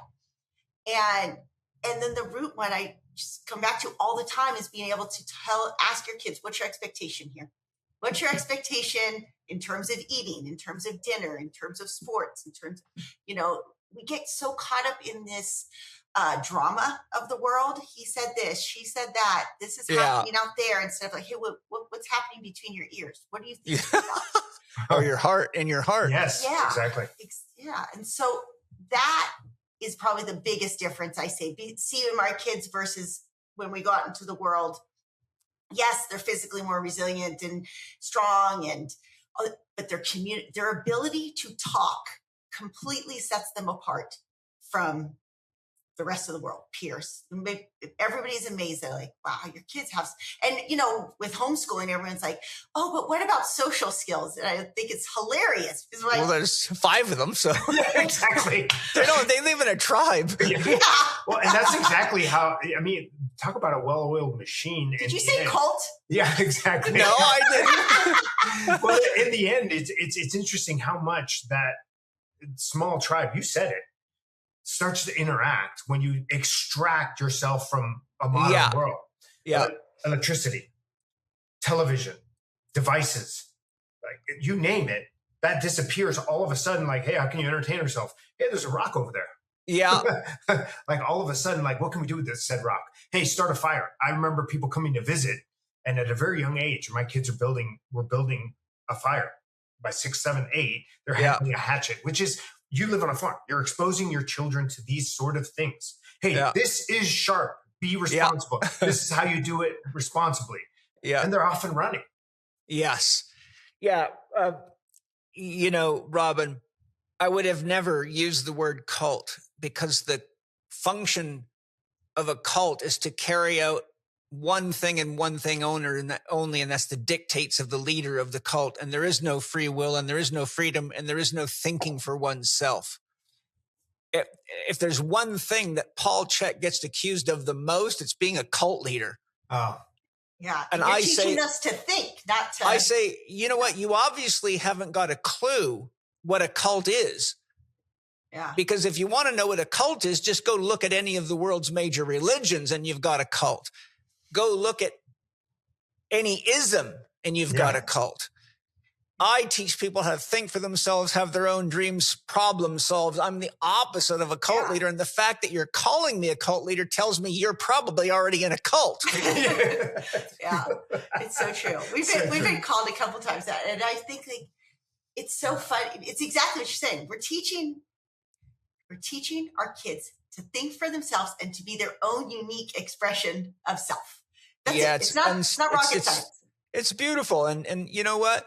Chances are damn good your kids and mine and many of my friends' kids are going to be the leaders of tomorrow. Yeah. 100%. Now, navigating how I don't know. Some ways it would just be better if it just collapsed quicker so we could get to it. Because like this interim right now is sticky. It's annoying, actually. Yeah, it is. But I think I have mixed feelings.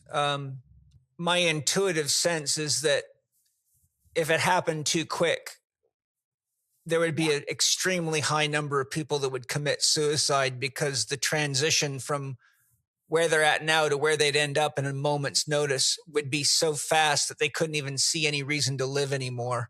Well, yeah, I think to that point, I think some of the up-leveling that we saw it with the massive cloak of fear that happened during the COVID, right? You could see people, their paradigm.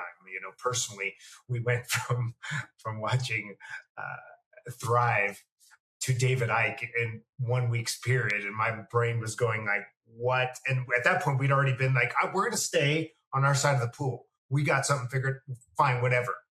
You guys do you. We're staying out in nature. I got my wife. I got my kids. I'm wrapping them up. We got all our food source. And then all of a sudden you realize like, oh man, this is not reality. It's been manufactured and there's a plan. And you're going, how do you? Well, now we ran this beautiful experiment, which is taking these beautiful children, their beings. And for me, it was like, do no harm. Like, just let them be. And let them evolve and just let them be the pure beauty, let that shine through and see what comes through. And now you have the results of said experiment. Like, look here, we ran this experiment. Not to mention that I run this with all these wonderful people at the same time. And you could see during that time, the fear within my own clients. I'm like, I need to be better and go upstream into what else is there, because there's something there that I could sense that was more than just what was happening in the world. You could see literally all that trauma come out and the programming and everything that was, and that's, when you said that hit me hard, because I remember looking, I'm like, hey, we're good. Windows are blocked. You get to decide here. It's one-on-one. Don't worry about it. You don't have to be here. You can be here. You don't have to be here. At that point,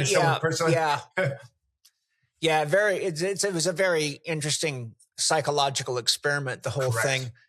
But Paul, I might be wrong. What I'm seeing, I agree, there has to be a little transition. But what I'm seeing is that our generation, yours, mine, there's like a bigger awakening. But in that 20 to 30-year-old, 18 to say 32, I don't know. Like they're not waking up as fast. It's a paradox. I think we're dealing with what's happening, Robyn and Victor, is the effectiveness of the current technology for hijacking minds is so powerful that they're able to do in a few years what took an entire generation or two. You know, when I'm going to be 65 this summer. So, like I remember when faxes came. I remember when cell phones came. I remember when computers came. I mean, I was around before I got to watch all this stuff. Yeah. And I mean, I was raised without a television. My father said, "You're not having a television because it'll distract you from getting your farm work done." That's the bottom line.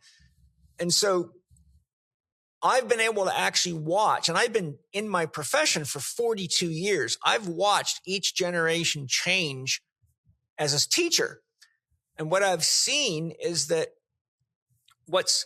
I could say that I'm seeing the breakdown of minds and self-reliance and self-assurance and self-confidence and the ability to think and problem solve. I've seen more damage done in the last 10 years than I saw in the previous 32 years of my career. And it's accelerating. And where they're trying to take everybody is extremely dangerous and ugly. And I could go on a long, long expose of that, but we got too many other things to get into. But I'd say one of the main reasons I wanted to have you guys on the podcast is because the solution is coming up in your 5 pillars.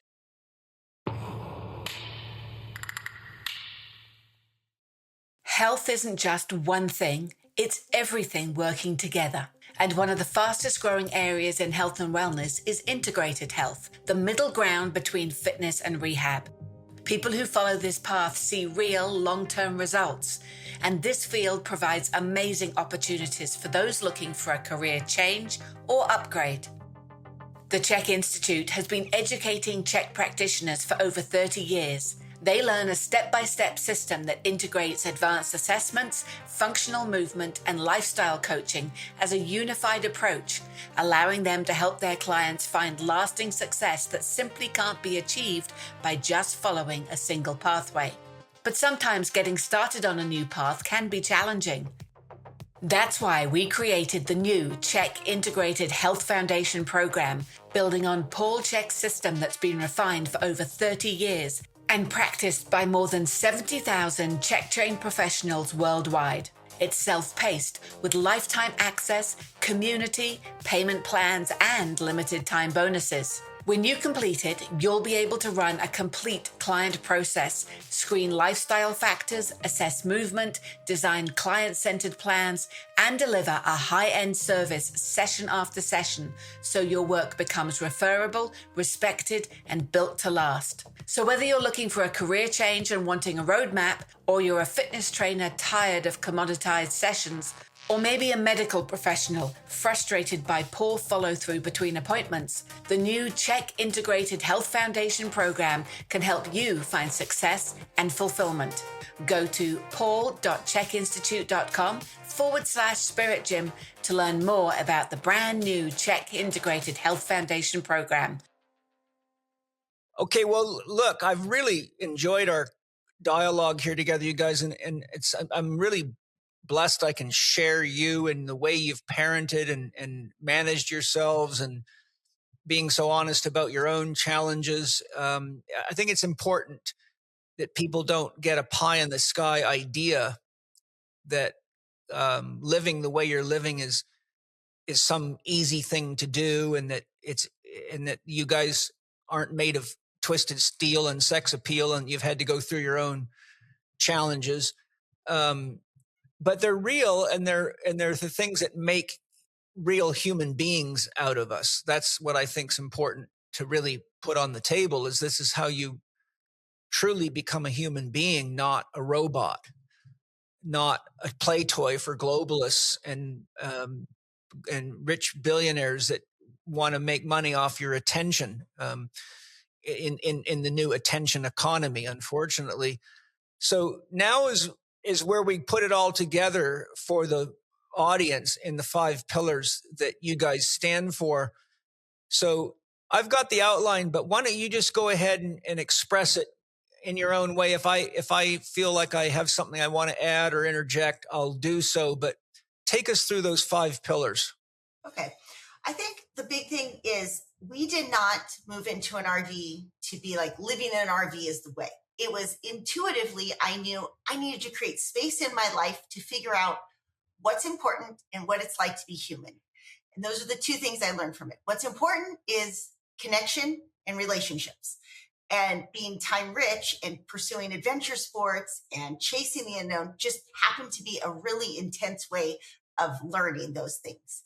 At the end of the day, we can take all of these things, but if we're all alone and we don't have families or people that we really love to be around, what's the point? So it really comes back to these 5 pillars are really about connecting as a family. Because if it's the change in the world is going to start by bringing the family back together. And it was a big deal for me before we started traveling, how extended family just always became a rife between us, an obligation. It wasn't adding value to our lives. In fact, it was just causing a lot of stress. So when we checked out of society, it was like, oh, good. I don't have to deal with like extended family guilt tripping me to come over for a barbecue this weekend. That space, though, so a lot of this is creating space in your life to figure out what's bringing value to your life and what you can cut out. If you need to escape society and live in an RV for 3 months, great. If you can do it with good heart, open heart chakra, great too. But in the end, for us to come together as a family, 5 pillars starts absolutely with health, because you are useless without your health. Amen. And if that comes from only putting real food in your body, to getting your kids in the kitchen, like I said, to cook, to moving your body every day, multiple times. This concept that, 30 minutes of exercise, check off, I exercise. Like our life revolves around movement. Yesterday, Let's see, we went to yoga, we mountain biked, we went indoor bouldering. Most days for our families, 3 forms of movement, or an all day like hike or rock climbing. Movement is the foundation of what our life looks like. Then second is the discipline. And in some ways I'd say, in some ways it should be reversed, but you need your health first. Discipline in families is important. If we don't have, kids thrive with structure. Kids thrive with boundaries. That's one that has changed them, probably the most significant. And I think we swung. I remember the first time I spoke up about gentle parenting, and I got so attacked on social media.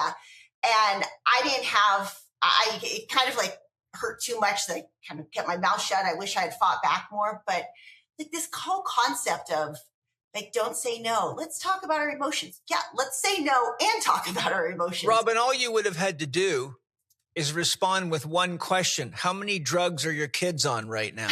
Yeah, no doubt. I'd like to interject. When it comes to discipline, when we ran our brick and mortar, we have not only we have 5 kids, but we just thousands of children we've taught. And they all thrived in our facility they got to toe the line. Like, we're going to have a blast, but these are the rules. This is where the line is.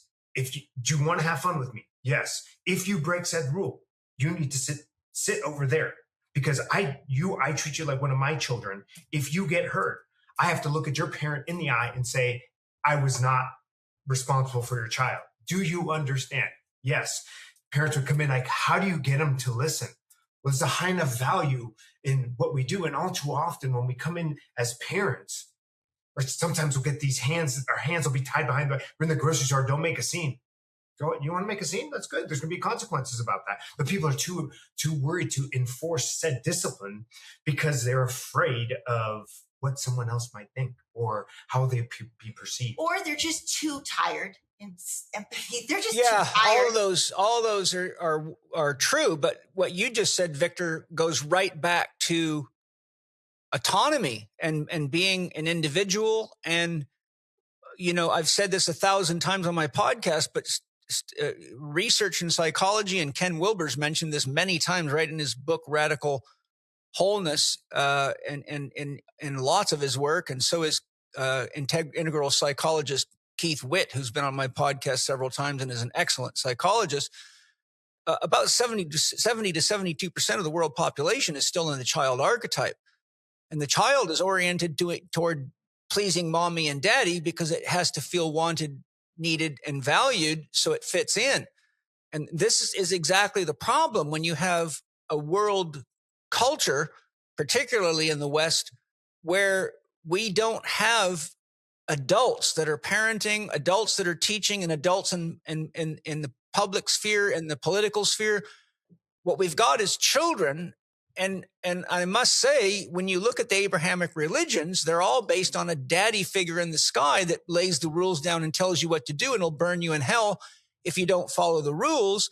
So the further you go into those religions, the more childlike your psychological development stays. Sure. And these are real problems that I address very thoroughly in Spirit Gym.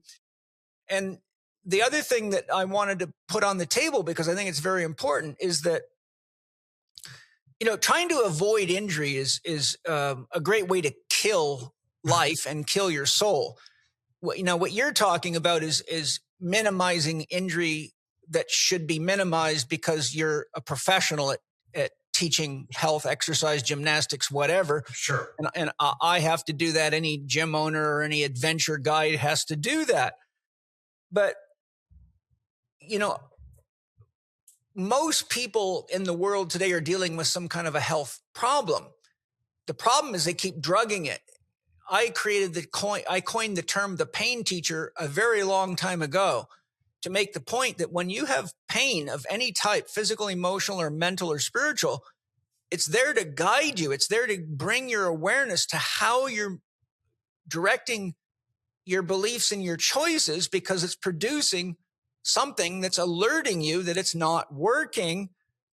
And the other thing is that there's two kinds of health problems. There's a health problem that comes from the ignorance of just not knowing how to take care of a human body. But I can tell you, my career, I have met many people that were very healthy, very athletic people, eating good, and for all intents and purposes should not have a disease. But I've seen people like that die of brain cancer, of lung cancer, of serious autoimmune disorders have been problems. And in each case, the way I handled them is I said that, look, your soul is giving you an internship in what it is that you're supposed to understand and master so you can help other people. And in every case, I said, how many people in the world do you think there are right now with what you've got going on? And the answer has always been millions. Yeah. And so one of the greatest influences in my life in this regard, and I think you'd both find her work phenomenal. She's now been gone for a while, but she was a holistic nurse named Margaret Newman. And I think her book, it's, if I remember right, it's Health as Expanding Consciousness. But if you just go on Amazon and search Margaret Newman, you'll know when you see the book. But she really went a long way as a very skilled nurse with a lot of experience to showing how illnesses and diseases are great spiritual teachers, and that they're often necessary to awaken people to who they really are and who they came to be. And without that disease, they never would have stepped into their authentic self. Yeah. And so I think I only bring that up to say is that there's two kinds of health issues: the health issues of ignorance and laziness, and the health issues that are what I would classify as spiritual opportunities. And I think we need to always make room for both. Absolutely. 100%. And that's about going upstream, right? With every person that we've worked with. Which is kind of pillar 3, passion. Like we're not really raising a society of passionate people. We're not encouraged to discover the self at all, or given these areas where we can question like what brings us alive, what makes us feel alive. And without passion, there's no purpose. You have to have Exactly. Yeah. What we've got really is a communist regime hiding under the illusion of democracy. And what people don't realize is that the system they have in China for controlling your everything with your phone and your social credit score and all that is exactly what's going on here. And, you know, all you got to do to prove that to yourself is get one of your friends or somebody that you know that has a very low income to go on Amazon and order a case of toilet paper and see what it costs, and then get somebody that makes 300,000 or 400,000 a year to see what the same case of toilet paper costs, and you'll see that it's already being adjusted because the AI systems already know everything about you, and they're already controlling you. And there's a I'm trying to remember the name of the documentary I recently watched. I wish I could remember it. I'll try to remember it and have it put in the show notes. But these women did research on what AI was actually doing, and they started with facial recognition and expanded out from there. And in the documentary, the chief woman goes in front of Congress and she unveils this dragon, and you should have seen the look on the face of all these senators. They were absolutely dumbfounded. They had no idea of what was going on right under their noses, even though many of them work for the corporations behind this or are being paid for by them. But I'll have to find that documentary. But anyhow, I don't want to slow you down. I just think these are very important things. Yeah. Absolutely. Well, before I go to 4.2, I thought about something about food that stood out too, that I don't know if we talked about it already. One of the things that we've never let our kids do is snack. Like snacks have never been, they've never existed in our house. Now, I shouldn't say, like, when we go for a big hike, there will be some snacks, not even like that much. And there's plenty of times where it's like, oh, we forgot to pack stuff. You guys will be fine. We joke, like we say, even though our whole family's pretty lean, like there's Snickers bars all over you. Your body will find fuel. You're good. But here's why. I think we overfeed our kids and it dumbs them down. It social does. media aside, like by we'll do retreats with families and take them, on mini adventures. And I'm just amazed. Like the kid walks 10 steps. Do you need a chomps? A kid walks, like 15 minutes and they're already eating another snack. I'm just like, stop feeding your kids. And I know it sounds harsh, but it is amazing. For the most part, we probably eat like 2 meals a day, and they're good meals. Everything, tons of protein and vegetables and all that. But I don't know. I do think that that's another one, is that kids it's so many more touches on chemicals, because it's not like they're feeding them a grass-fed ribeye. No, and I was going to bring something about that up. Have you guys read my book, How to Eat, Move, and Be Healthy? Of course.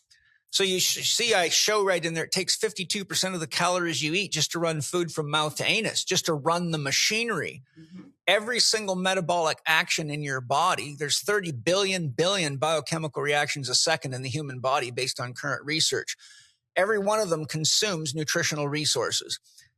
So the point is, if you keep eating and feeding and snacking and keep kids with food coming into their mouth that's nutritionally void, it's actually depleting their nutritional resources. And like I said, I see 5 and 6 and 7-year-olds already that look like they're 45 and 50 years old or worse. And so if you don't have nutrition coming in, it's actually exhausting the body. So the more you feed people food that is not high quality, organic, nutritious food, the more you're actually leading them into a state of disease. They're right. Actually seriously suffering. And then you run into another problem, because the body always shuttles toxins that the liver can't detox into fat to protect the glands and the organs in the brain. So you've got this epidemic of kids all over the world that are fat, and then they get put on medical starvation diets and get stomachs stapled and whatever else, or take these dangerous weight loss drugs, which are now research is showing are devastatingly dangerous. But once you start taking kids and putting them into restricted diets because they're fat, now you're forcing the liver to have to metabolize the fat and the toxins that are in it, because the kid's going into gluconeogenesis. Right. And I've seen research that shows that that's one of the dangers of fasting. The same thing can happen if you take an unhealthy person and start making them do 3, 4, 5, 6, 7, 8, 9, 10-day fasts, because the body will start going into ketosis and has to burn the fat that the body has used to store all those toxins. And that can lead to liver sclerosis, because if you don't have the nutrition on board to run the detoxification pathways that convert fat-soluble chemicals to water-soluble chemicals, and you expose the liver to it because the body needs the energy, you actually can do long-term damage. So the point that I'm throwing on the table here is snacking's one issue, but eating real food with nutritional value is more important. I wouldn't care about the snacks if the kids were eating real food. Correct. Because healthy bodies generally don't get fat. You have to work pretty damn hard to make a healthy body fat. And the rule of thumb that I teach is you get fat on the inside before you get fat on the outside. Yeah. And that's a fact. So if you see somebody that's getting fat on the inside, you know their organs are already crowded. You know they're already in a state of poor health and that they don't need more food. They need more physical activity than they do food. Yeah. Additionally, the concept of defining, I found in sure clinically you find that people are responding to symptoms of low blood sugar as opposed to actual hunger. And so early on, we taught our kids, what are you experiencing right now? Is this, this is craving. Yeah. This is hunger. Isn't this a beautiful thing for your stomach? Making these sounds and like send something down. How does it, and then we come back from a wonderful day of exercise and like, how does the food taste? God, Dad, it just tastes so amazing. Isn't that an amazing thing connecting with that? Yes. Yeah, you're really hitting on something very, very important. And in my training for Chek holistic lifestyle coaches, I remind people that you have more than one body. You have a physical body, you have an emotional body, you have a mental body, and then you have a spiritual body, which is the subtle energy system that the chakra system feeds into. Yeah. And a lot of people don't realize that they're feeding their physical body for cravings that are ultimately emotional deficits or mental, emotional issues that are unresolved. And they're trying to actually use food where what they need is connection, or they need more creativity, or they need to be more inspired or challenged or find a passion that engages their mind. Because I know, like, when my kids are doing what they love to do, like Mana loves to build things. He'll go for hours building Lego sets and building crazy stuff. I don't even think I can build some of these things that he builds. And he is so engrossed. And when I paint as a spiritual practice. I get so fully immersed in it. I've gone 8-9 hours and forgotten that I hadn't even eaten before. And I didn't feel anything. I was just like in a state of spiritual trance. Yeah. So in a nutshell, what I'm saying is people are often very confused about which part of them is hungry. And if you keep putting food in your body for an emotional hunger, a mental hunger, or a spiritual hunger, you're going to end up as a sick person and probably an overweight person pretty quick. And there's a lot of that going on. Right. 100%. Yeah. So you just touched on, that's pillar 3. I say passion just to keep it simple, but flow state, inspiration, creativity.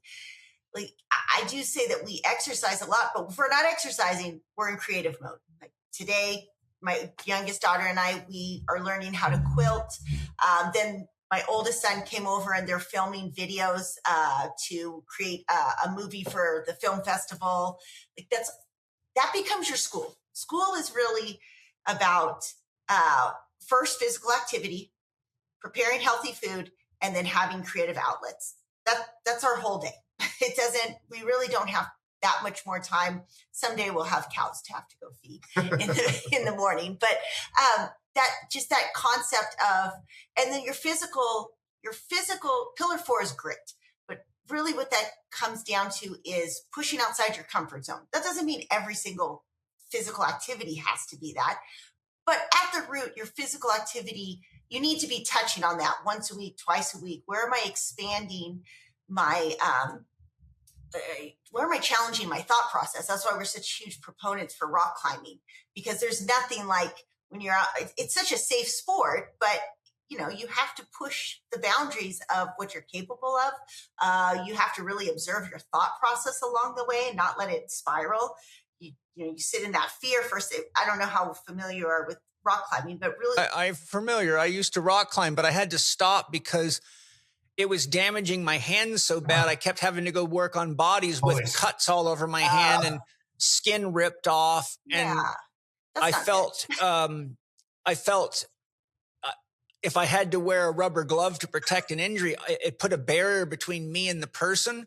Yeah. And so you probably know I do a lot of work with stones. I build things out of stone, and I have a whole dedicated area, and I teach it here. So I still do a lot of work with stones, and it's still very, very dangerous, but I have exploded fingers, and I've completely popped them like grapes, and I've had I won't even bother with all the injuries I've had. But people say to me, why do you do that? You're crazy. I say, look, the stone Buddhas are the most honest teachers. They treat everybody exactly the same. The price for not paying attention is pain or death. And that's how you learn to be fully present. And I want a form of art, meditation, and exercise that brings me into presence. And I want there to be a consequence because there's nobody blame but me. And so that's how I found a way to get the same benefits as rock climbing, but without quite the same deal, because it's one thing when you're climbing a rock face and you slide down or you lose your grip. And what finally did it for me is I was climbing out in, I don't know, somewhere out in eastern San Diego at a rock climbing area with some huge boulders. And there was this famous boulder that is hard to climb. And I got about 30, maybe 30 feet up, and all of a sudden lost my footing, and I came sliding down. And by the time I got to the bottom, all my fingers were ripped open and I was bleeding. My knees had the skin ripped off of them.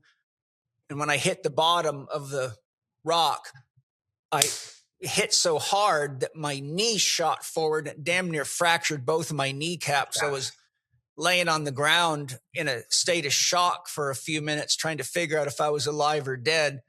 Then I had to go back to work. And for about 2 weeks, I had to wear gloves on my hands because my hands were all scabbed up. And I said, okay, I can't be a clinician. I owned a physical therapy clinic at the time. I said, I can't do this work with hands in this kind of shape. So that was my transition out. But I think my kids love it. They go to the rock climbing gyms and we've got friends that rock climb and they're into it, man. It's like they dig it. And we have if you come here, you'll see we got about a 30-foot face of rock behind our pond when you drive in. And the kids love climbing out there. It's just right now with rattlesnakes out, we got to be real careful because that's heavy. We got a lot of rattlesnakes out here. I'm so scared of snakes. She's extremely tough. Until a snake. And guess what? Here I come to save the day. Well, you got a good reason to, because you're talking to a guy that's been bit by a rattlesnake. And I'll tell you, if you want to deepen your relationship with God, that's one way to do it. I hope we just learn through you. I won't tell you the story because it's on other podcasts, but it was a bad one. It was an accident. I stepped on one that was asleep and it was curled up between some water bottles, and it's very dark in my water charger. Okay. And I accidentally stepped on it and it immediately bit me right on the big toe. Oof. And I'll tell you what, it took all my spiritual training to stabilize myself, calm myself, and ask God for help and ask all my spirit beings for help. I ended up in the hospital and I just meditated and said thank you and connected to the spirit of the rattlesnake and said, please forgive me. I didn't do it on purpose. I love you guys. And after about 2.5 hours, the doctor said, well, I don't know how this is happening, but you're getting better, not worse. So you can go. I said, thank you. Yeah, that's perfect. Oh, yeah, that's hard. But it's rock climbing. There's so many sports out there, but anything that's like brings into that present moment. Flow state. Martial arts can do the same thing. It's the same thing you promote. It's just getting people, as opposed to I'm just going to be mindless and go for a run. That's great some days, but sometimes you need something that brings your awareness into the now and has ramifications for not paying attention. Yeah, and I think the answer on that one is if you like to run, go do some trail running. I mean, I used to be part of a running group in San Diego, and it was very competitive. We would go out in Southeast San Diego, and a lot of these guys knew the trails, but we would be running down super steep, rocky hills. It was almost like, I don't know the name of that sport where you run down hills as fast as you can. You familiar with that? I don't know what that is. No. Oh, it's a sport. They do it in Scotland and places like that. But I mean, it was a full on race out there and it was dangerous as shit. But the point is that you come into full focus, just like when I'm in my rock garden or your rock climbing or in martial arts. You know, I grew up in a real seriously competitive martial arts environment, and the price for not paying attention is usually a broken nose or teeth missing or something like that. Yeah. And the trick is to really build this into your family unit, your family culture, so that then all of a sudden your subjects, the way you're communicating, like, hey, how did that go today? Oh, I really faced these challenges. It deepens the connection. And I have found really one of the most powerful things that we encountered is working with children. Parents would clearly come to us and be like, hey, I'm really worried about their weight and their health. And clearly the evidence is right back, like, well, what are you doing to lead the way? Yeah. Because I can be the example. I can be the coach. I can talk about what they're eating, but they're seeing you do this. And so stepping into this real expression of Manipura in your movements can really open up for the family a deep connection. Yeah, it's fantastic. Now, Robyn, you've been jumping around from not following the order of the pillars. I'm just worried people are going to get a little bit lost. So could you bring them back down? Just start from the beginning. Let's go. Number one, health. Yeah. Without health is your wealth. Health, what you're eating, how you're moving, how you treat yourself, like self-care, how you speak to yourself. Yeah. You speak to others. We can go through all the chakras when we think about health, how you value yourself in terms of, am I a person who has goals? Am I a person who deserves goals? Am I a person who believes they can achieve their goals? I think we see the other extreme often, because we talked about health is related to not physical, but also the emotional body. How often in a relationship do we see one parent who is the overgiver?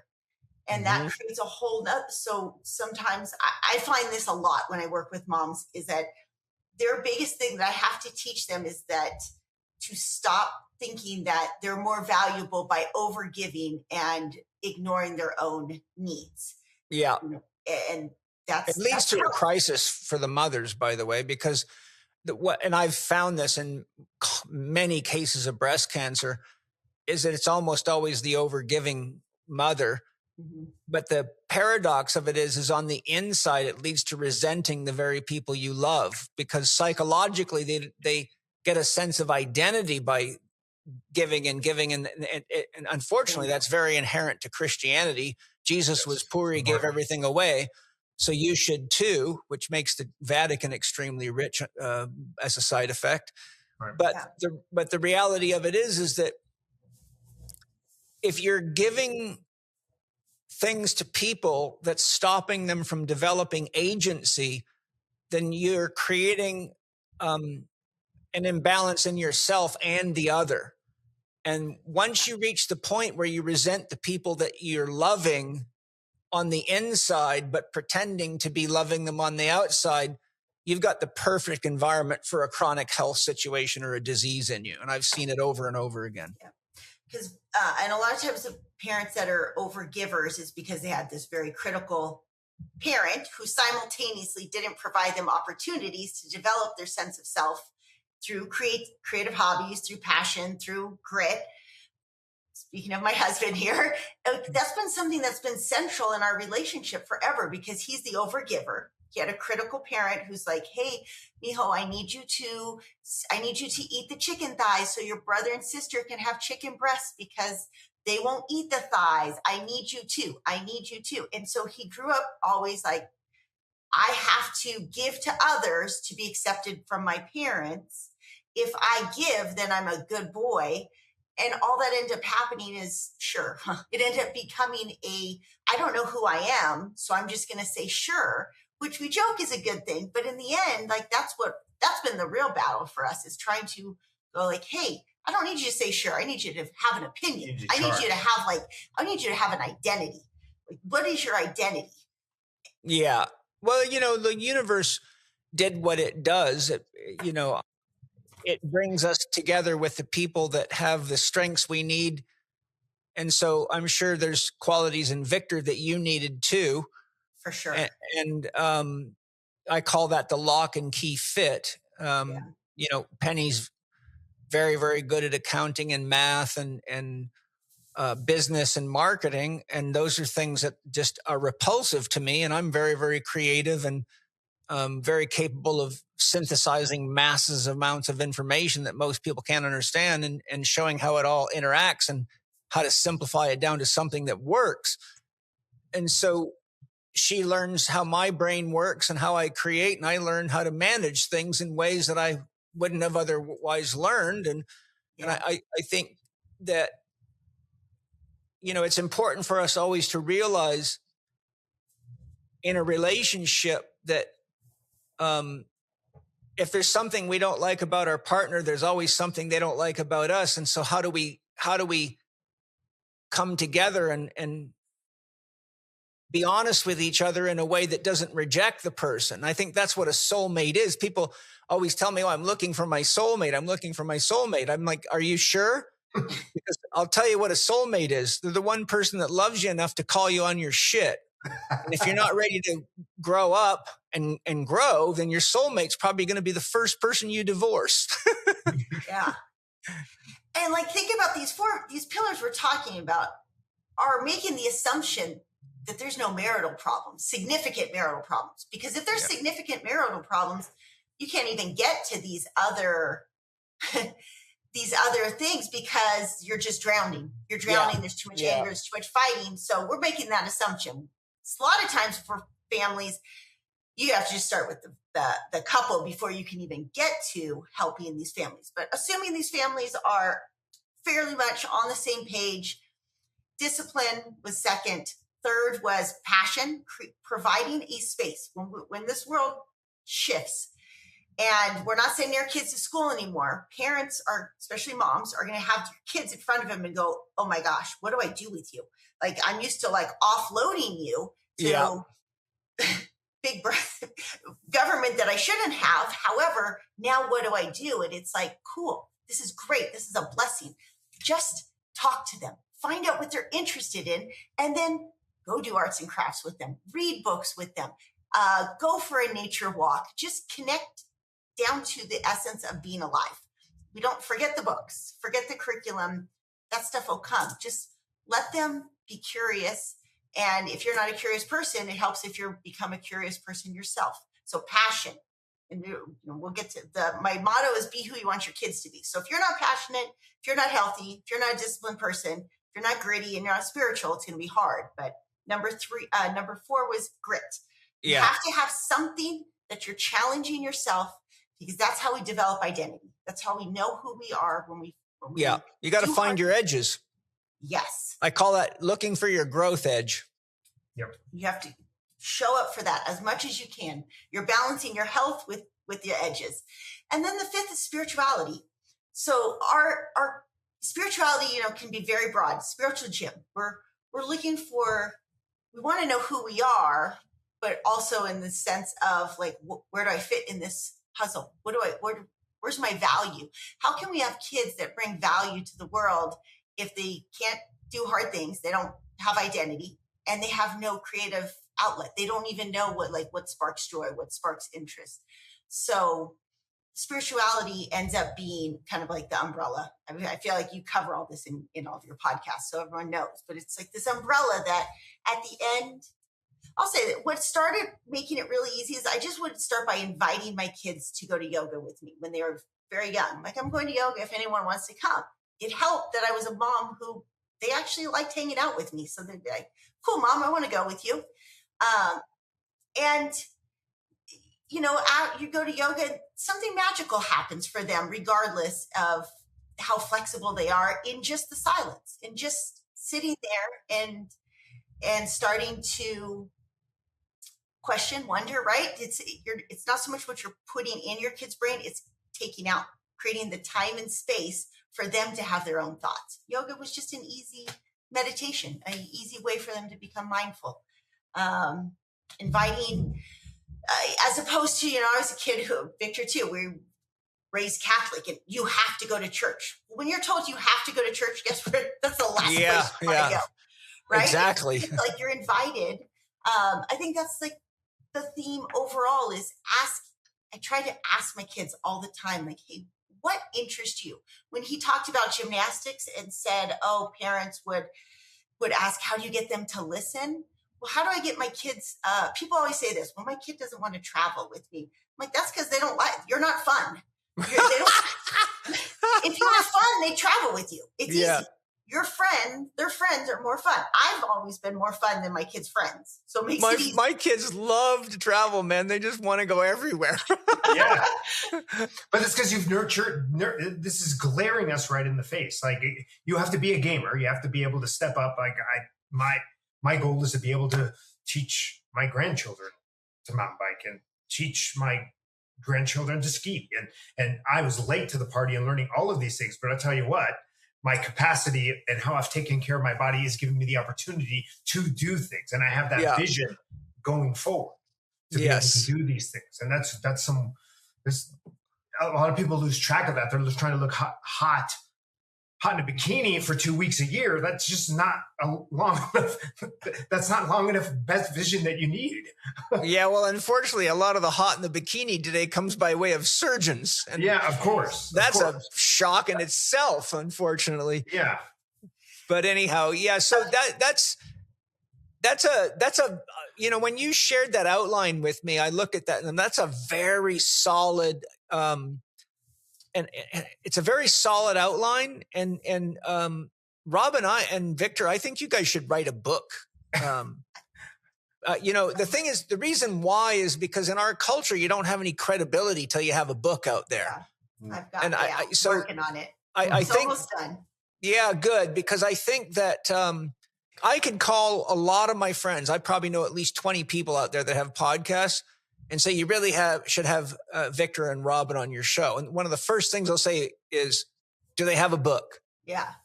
It's just the way our culture runs. But the paradox of it is 90% of the books published are not read past the first chapter. People aren't reading anymore. Yeah. It's crazy. And so it's almost like I have a master's degree. If you have a book or a master's degree, it opens doors. But in this case, I think it's good because people need to, like when I wrote my book, How to Eat, Move, and Be Healthy, it was very important for me to make a book that fit every learning style, not just mathematical, logical, but visual.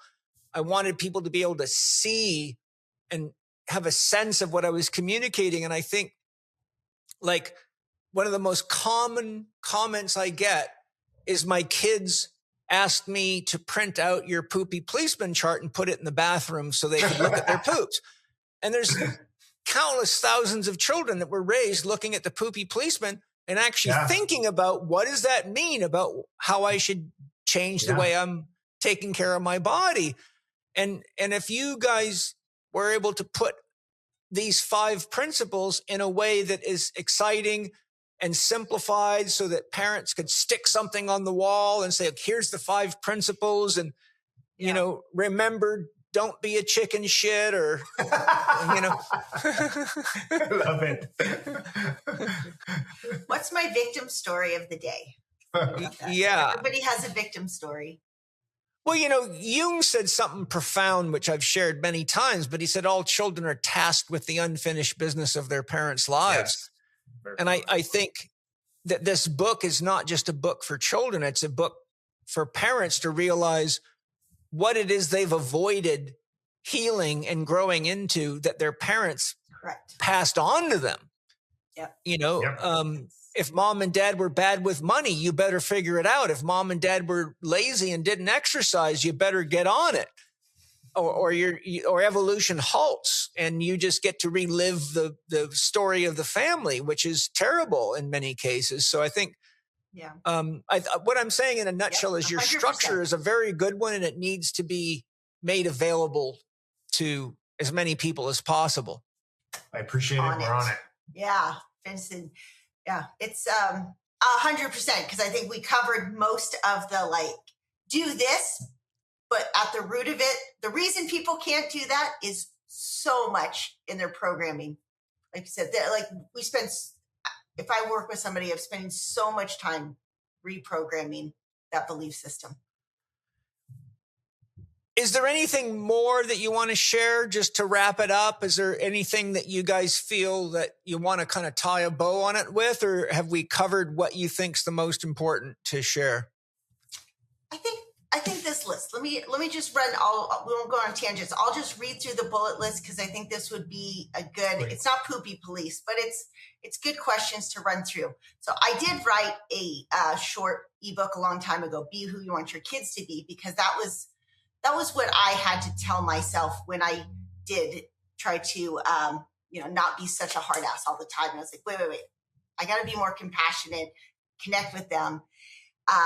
And so I think I really became very aware of how I eat, how I move, how I rest, how I study or learn, how I speak to others, how I speak about others, how I value myself, how I treat others, how I face fear, how I face danger or challenge, how I handle desire, how I forgive self and others, how strong my connection is to source and to nature, who and what I'm judging. Those are just like constantly tied into spirituality. Those are just running through my head day in and day out. I'm thinking about that's the level of self-responsibility that we're just forgetting as human beings. And then when I look, like if I go to see my children and, I rarely ever have to discipline them, but if there's any form of conflict, or if maybe I feel like I'm going to lose my patience, there's usually this level of asking, like, am I being self-led right now? Or am I being a victim, right? This whole victim story plays out a lot. Am I looking for someone to protect me? Am I looking for someone to save me? Because that's whatever we are doing is what our kids are going to emulate. Yeah. So does my kid see me as being responsible, balanced, compassionate, not overgiving to the point of looking for validation? Am I modeling work ethic, my ability to focus? Am I disciplined to my goals and my needs and what I say I want? Am I acting too egotistical, thinking I know everything and not showing them that, hey, I'm putting this out to the universe. I trust in something bigger than myself. Am I showing some form of vulnerability? A lot of us as parents just don't let ourselves show to our kids our struggles. And then am I embodying leadership and my actions and words are matching up? So that's kind of my take home message. If you can have some of those questions running through your head throughout the day, I think just the awareness of that makes you a better parent. Yeah, those are all things that it's funny because honestly, almost every adult listening to the list would say that that's common sense. But almost every adult listening to the list would also admit most of those things I don't do, or I forget to do, or I'm too chicken to do, or it'll take too much effort to do, or whatever. And I think real spirituality is a practice that requires commitment. And I think there's nothing more sacred than our children because they're our future. And there's nothing more sacred than becoming who you came to be in the world. And any of the things you just said on the list that you're not doing are stopping you from becoming who you came to be. That's my assessment of that list. If your kids don't have that, they won't become who they came to be. And if you don't provide that for yourself and your kids, then you're all stuck. And what do we have? We have a bunch of robots in biological bodies being controlled by people that are making tons of money off it, telling you there's no soul and there's no God and you're a hackable animal, and proving it to you from their own perspective, while at the same time paradoxically telling you pretty soon you'll be able to upload your soul to a hard drive. And I go, right. Oh, isn't that interesting? There is no soul, but now you're telling me you can upload it to a hard drive. Yeah. Well, this is the problem with religion. It's endless contradictions, and people are too unconscious to see that. But yeah. I think these are definitely beautiful things that I'm glad you shared. I'm glad you both have shared. I'm grateful that you guys have been as courageous as you have and honest with yourselves about your needs to go out and meet them and teach your kids how to do that. I'm very curious to meet your kids and I thought about that before. It would have been so much fun for you to see. I'd really love them to meet my kids. I mean, your kids, most of them are older, so I would just say, let's go out in the rock garden, boys and girls, and we'll introduce you to not rocks that you climb, but rocks that bite if you don't pay attention, because they fall on you or you get crushed by them. Yeah. Or you lift them wrong and they split you open. Yeah. But what's coming up next for you guys? And as we close, where would you like to direct people that would, and what are your services, by the way? What do you guys offer? Okay. So we offer family coaching. We offer individual coaching, and some of that family coaching can be about getting your family just to like each other. Like imagine raising families that your kids grow up. This was my third eye vision. I wanted to raise kids who, when they became adults, just liked me. Like, I didn't have to be like the center of their world or anything. I just wanted so that I didn't feel like a pain in the butt for them to have to like fit me into their schedule. You don't want them to have to hide you when their friends come over. Yeah, exactly. Mom, get in the closet. Let's be honest. I know that is. So you're about to meet my mom. You've never met somebody like her before. Yeah, that's a conversation that everyone says. And they would be correct. They would be correct. Yeah. But it's cool. Like it's cool to just have a family that likes each other. You're about to be my mom. Just be warned, the first thing she's going to ask you to do is 100 push-ups or you don't get to eat. Yeah. She's going to look at your hands and say, you don't have any calluses, you're a pussy. That's probably not wrong. Oh my God. You don't need a snack. You're not hungry. You're not hungry. You got Snickers bars all over you. Come on. Yeah. I think it's funny. My daughter. Too funny. Oh, so you watch football on the weekends? That's one way to live your life. Yeah, really. Yes, exactly. Oh my God. It's good. Speaking of that, go ahead. This place is Nomads with a Purpose is our homepage, travel blog. Has What's all it called? Of our offerings. We have. I missed the name. Oh, Nomads. Nomads with a purpose. I thought you said no bags with a purpose. I'm like, oh, that's an interesting idea. Nomads with a Purpose. And, Victor handles all the strength training and injury. And I handle all the communication, self-growth, rewiring your brain. And we together, I think, we're actually not the only coaches in our family. We have raised a whole family of coaches. That's great. Thank God. Our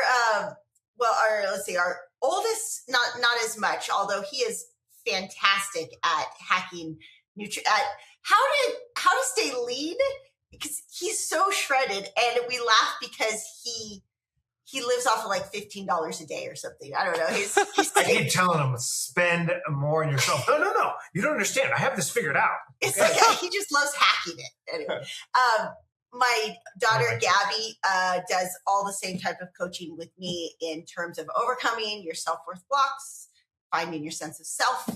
Our daughter Isabel is an astrologer and runs a YouTube channel called Spiritual Rebel. And so she gets all of her business through readings, astrology readings. And our younger son, he is writing a book called Happy Teen. Amazing book. I tell me he should just be an amazing person because he has all these systems on how to be happier, and he ties it to all these dog acronyms. I just wish he'd just finish the book because it's such a great book. And then our youngest daughter is not a coach yet, but she's only 15, and I'm sure it's just a matter of time. But right now she does amazing sewing. So she takes these people's natal charts and she sews them into artwork. Oh, neat. Them. It's really cool. That's beautiful. Yeah. Such creativity. And it's exciting for me to hear all that. I love that. I know my kids are, they're going to be teachers for sure, but I can see each of them. Zoe's going to be just mommy too, because she's got all the same. Zoe's a witch, she's got deep intuition. Powerful intuition. You play cards with her, and she already knows what's on the other side of the card. Yeah. Wow. And she'll tell you, flip it over, and sure enough, it is. You're like, how did you do that? And she just smiles, and she's, Well, she tried. One of the biggest fears people tell me is like, in terms of, I go, pull your kids out of school. Do not worry about homeschooling them. Just pull them out. And unless they're in like a small school where you're getting some like actual attention, but in the public school system, personally, I think it's ridiculous. Yeah. My last 3 kids out of the 5, the 3 had 0 formal education, like 0. We didn't do math. We didn't do grammar. We didn't do history. Really didn't do science, nothing. And they, like I told you, I just let them pick their passion. And Isabel makes almost 6 figures doing astrology at 22. Wow. And it was just they become self-led. Like, she was passionate about it. And I just said, just keep going. Do what you like. Just keep going. When you hit an obstacle, I'll help you. It's like, people think if they don't send their kid to school, they're not going to be able to read or think or write. And it's actually the opposite. No question. I left school. I only got 9th grade education. And I was just saying to Angie and Penny the other day, we were having a conversation about something. I said, if there's one thing I'm proud of myself for, it's leaving fucking school. Yeah.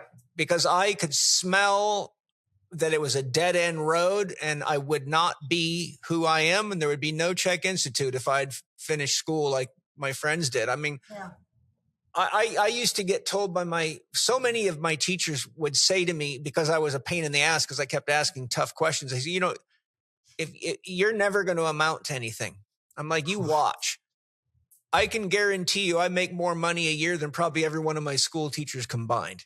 Yeah. Right. Because I learned how to think for myself. There it is. And some of us didn't have that natural, and we have to come into it later and really stir some things up to start thinking outside the box. But it's possible, right? All this amazing journey that we've taken, as you can observe, was led by Robyn's natural intuition. I'm like, sure, we can lean into this life, but I just had trust that I was like, well, I can grit things out like no one other. I will figure it out no long. And so she led a lot of this. And I still embrace the fact that it is one of those things that sometimes we have to both lead and step back. Like, hey, you got this? Great. I don't know this. My intuition, my ability to read people, read injuries, it's not going to help me in this regard. But yeah, I'm going to trust your intuition. So when you nurture that, like and that's a deeper, more profound connection into trust. Yeah, that's the fear. The fear people have is, my kid won't get a job. My kid won't, trust me. They're going to be able to figure it out if you get good. They'll make one. Yeah. Bingo. And AI is going to take over the rest of them anyway. It doesn't matter. You better get creative now. Creative now. And in the end, that's what AI can't take your story. And the other one is, that's like a little bit of like silly trust or proof in that this works. Is our kids, like, I've never had to ground my teenagers. I've never had to like really discipline them. You create the culture from such an early age. I think that's the other. So many parents will say like, well, how do you get your kids to listen? Or how do you get them to not fight? I'm like, they don't fight. What do you mean listen? Like, it's a team. There's that's not even part of the interaction. So I know that seems so hard for people to imagine, but it is possible. Yeah, well, obviously it is possible. My kids fight, but it always starts off like they'll start with boxing gloves or martial arts, and then one of them turns up the volume and the next one turns it up, and that goes until somebody's like laid out on the floor, wounded. And I say, okay, good. We found the end of that one. What did we learn? Nothing.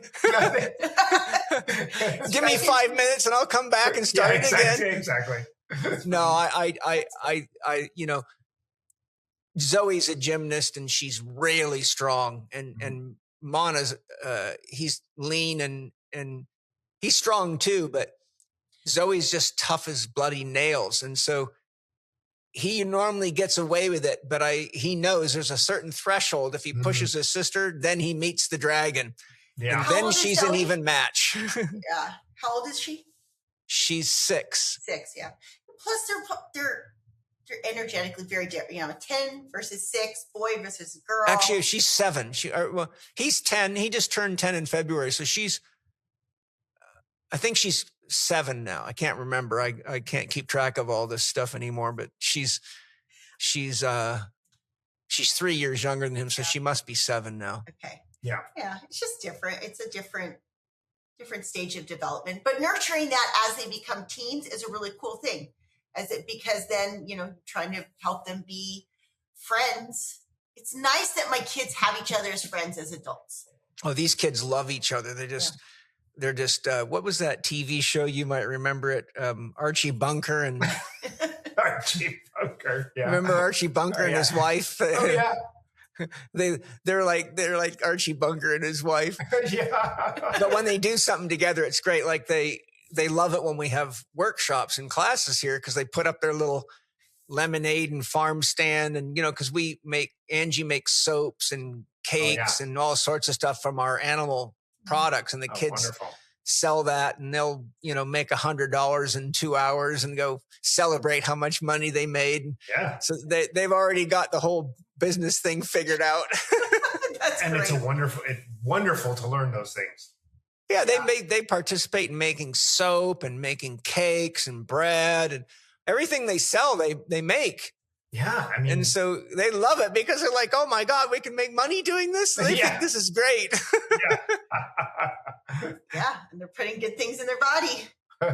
Yeah, well, fantastic. So just to close, just repeat your contact information so that people know how to reach out to you.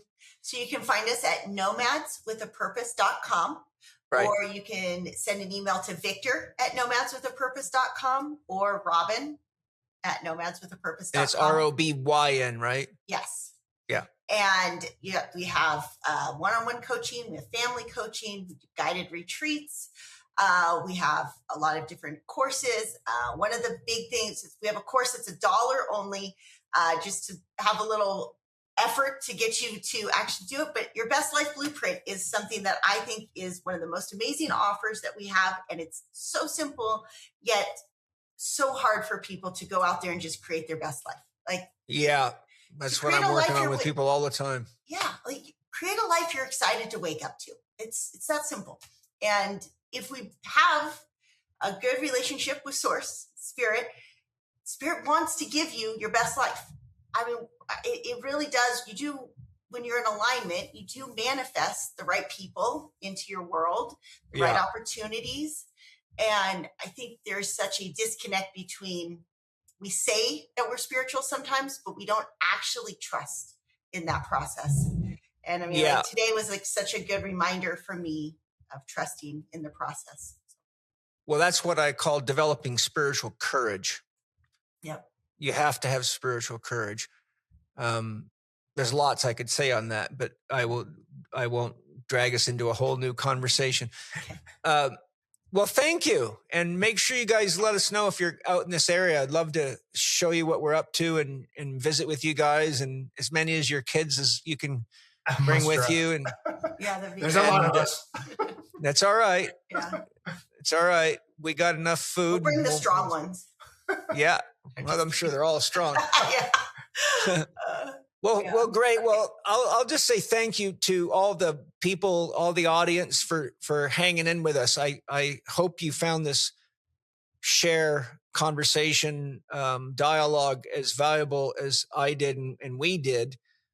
I'm quite sure if you're with us now, you realize how important this is and that our children are our future. And thank you to my sponsors for all your amazing products and for putting money in the hands of free-range, biodynamic, and organic farmers.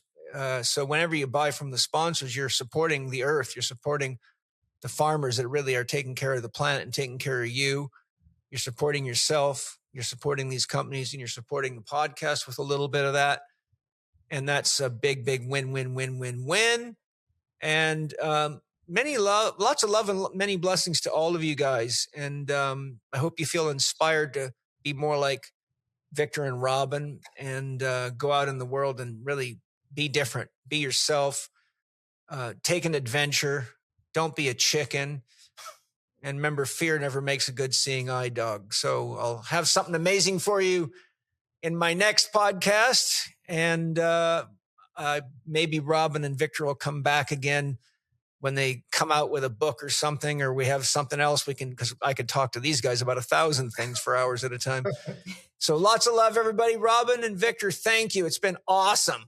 Totally awesome. Thank you so much. You're welcome. It's been just a fantastic pleasure. Thank you for listening to Spirit Gym with Paul Chek and today's guests, Victor and Robyn Robledo. You can visit their website at nomadswithapurpose.com to find out more about them and access their blogs, resources, books, and much more. You can also find the Robledos on Instagram at nomads with a purpose and Robyn Robledo, that's Robyn spelt with a Y, and on Facebook and YouTube at nomads with a purpose. To reach Victor about consultations for injuries and strength training, email victor@nomadswithapurpose.com. For more interaction with Paul and to share ideas and ask questions about the topics discussed in this podcast, we invite you to join his Spirit Gym program and community. You can participate in live Q&A sessions, access the members forum within the Spirit Gym community, chat with other members, attend virtual meetups with Paul, and study his comprehensive Master Key online program. Explore the options and subscribe today by going to myspiritgym.com. And finally, if you enjoyed today's episode, please subscribe to the show on the podcast platform of your choice. This podcast is available on Apple Podcast, Spotify, Amazon Music, Audible, and YouTube.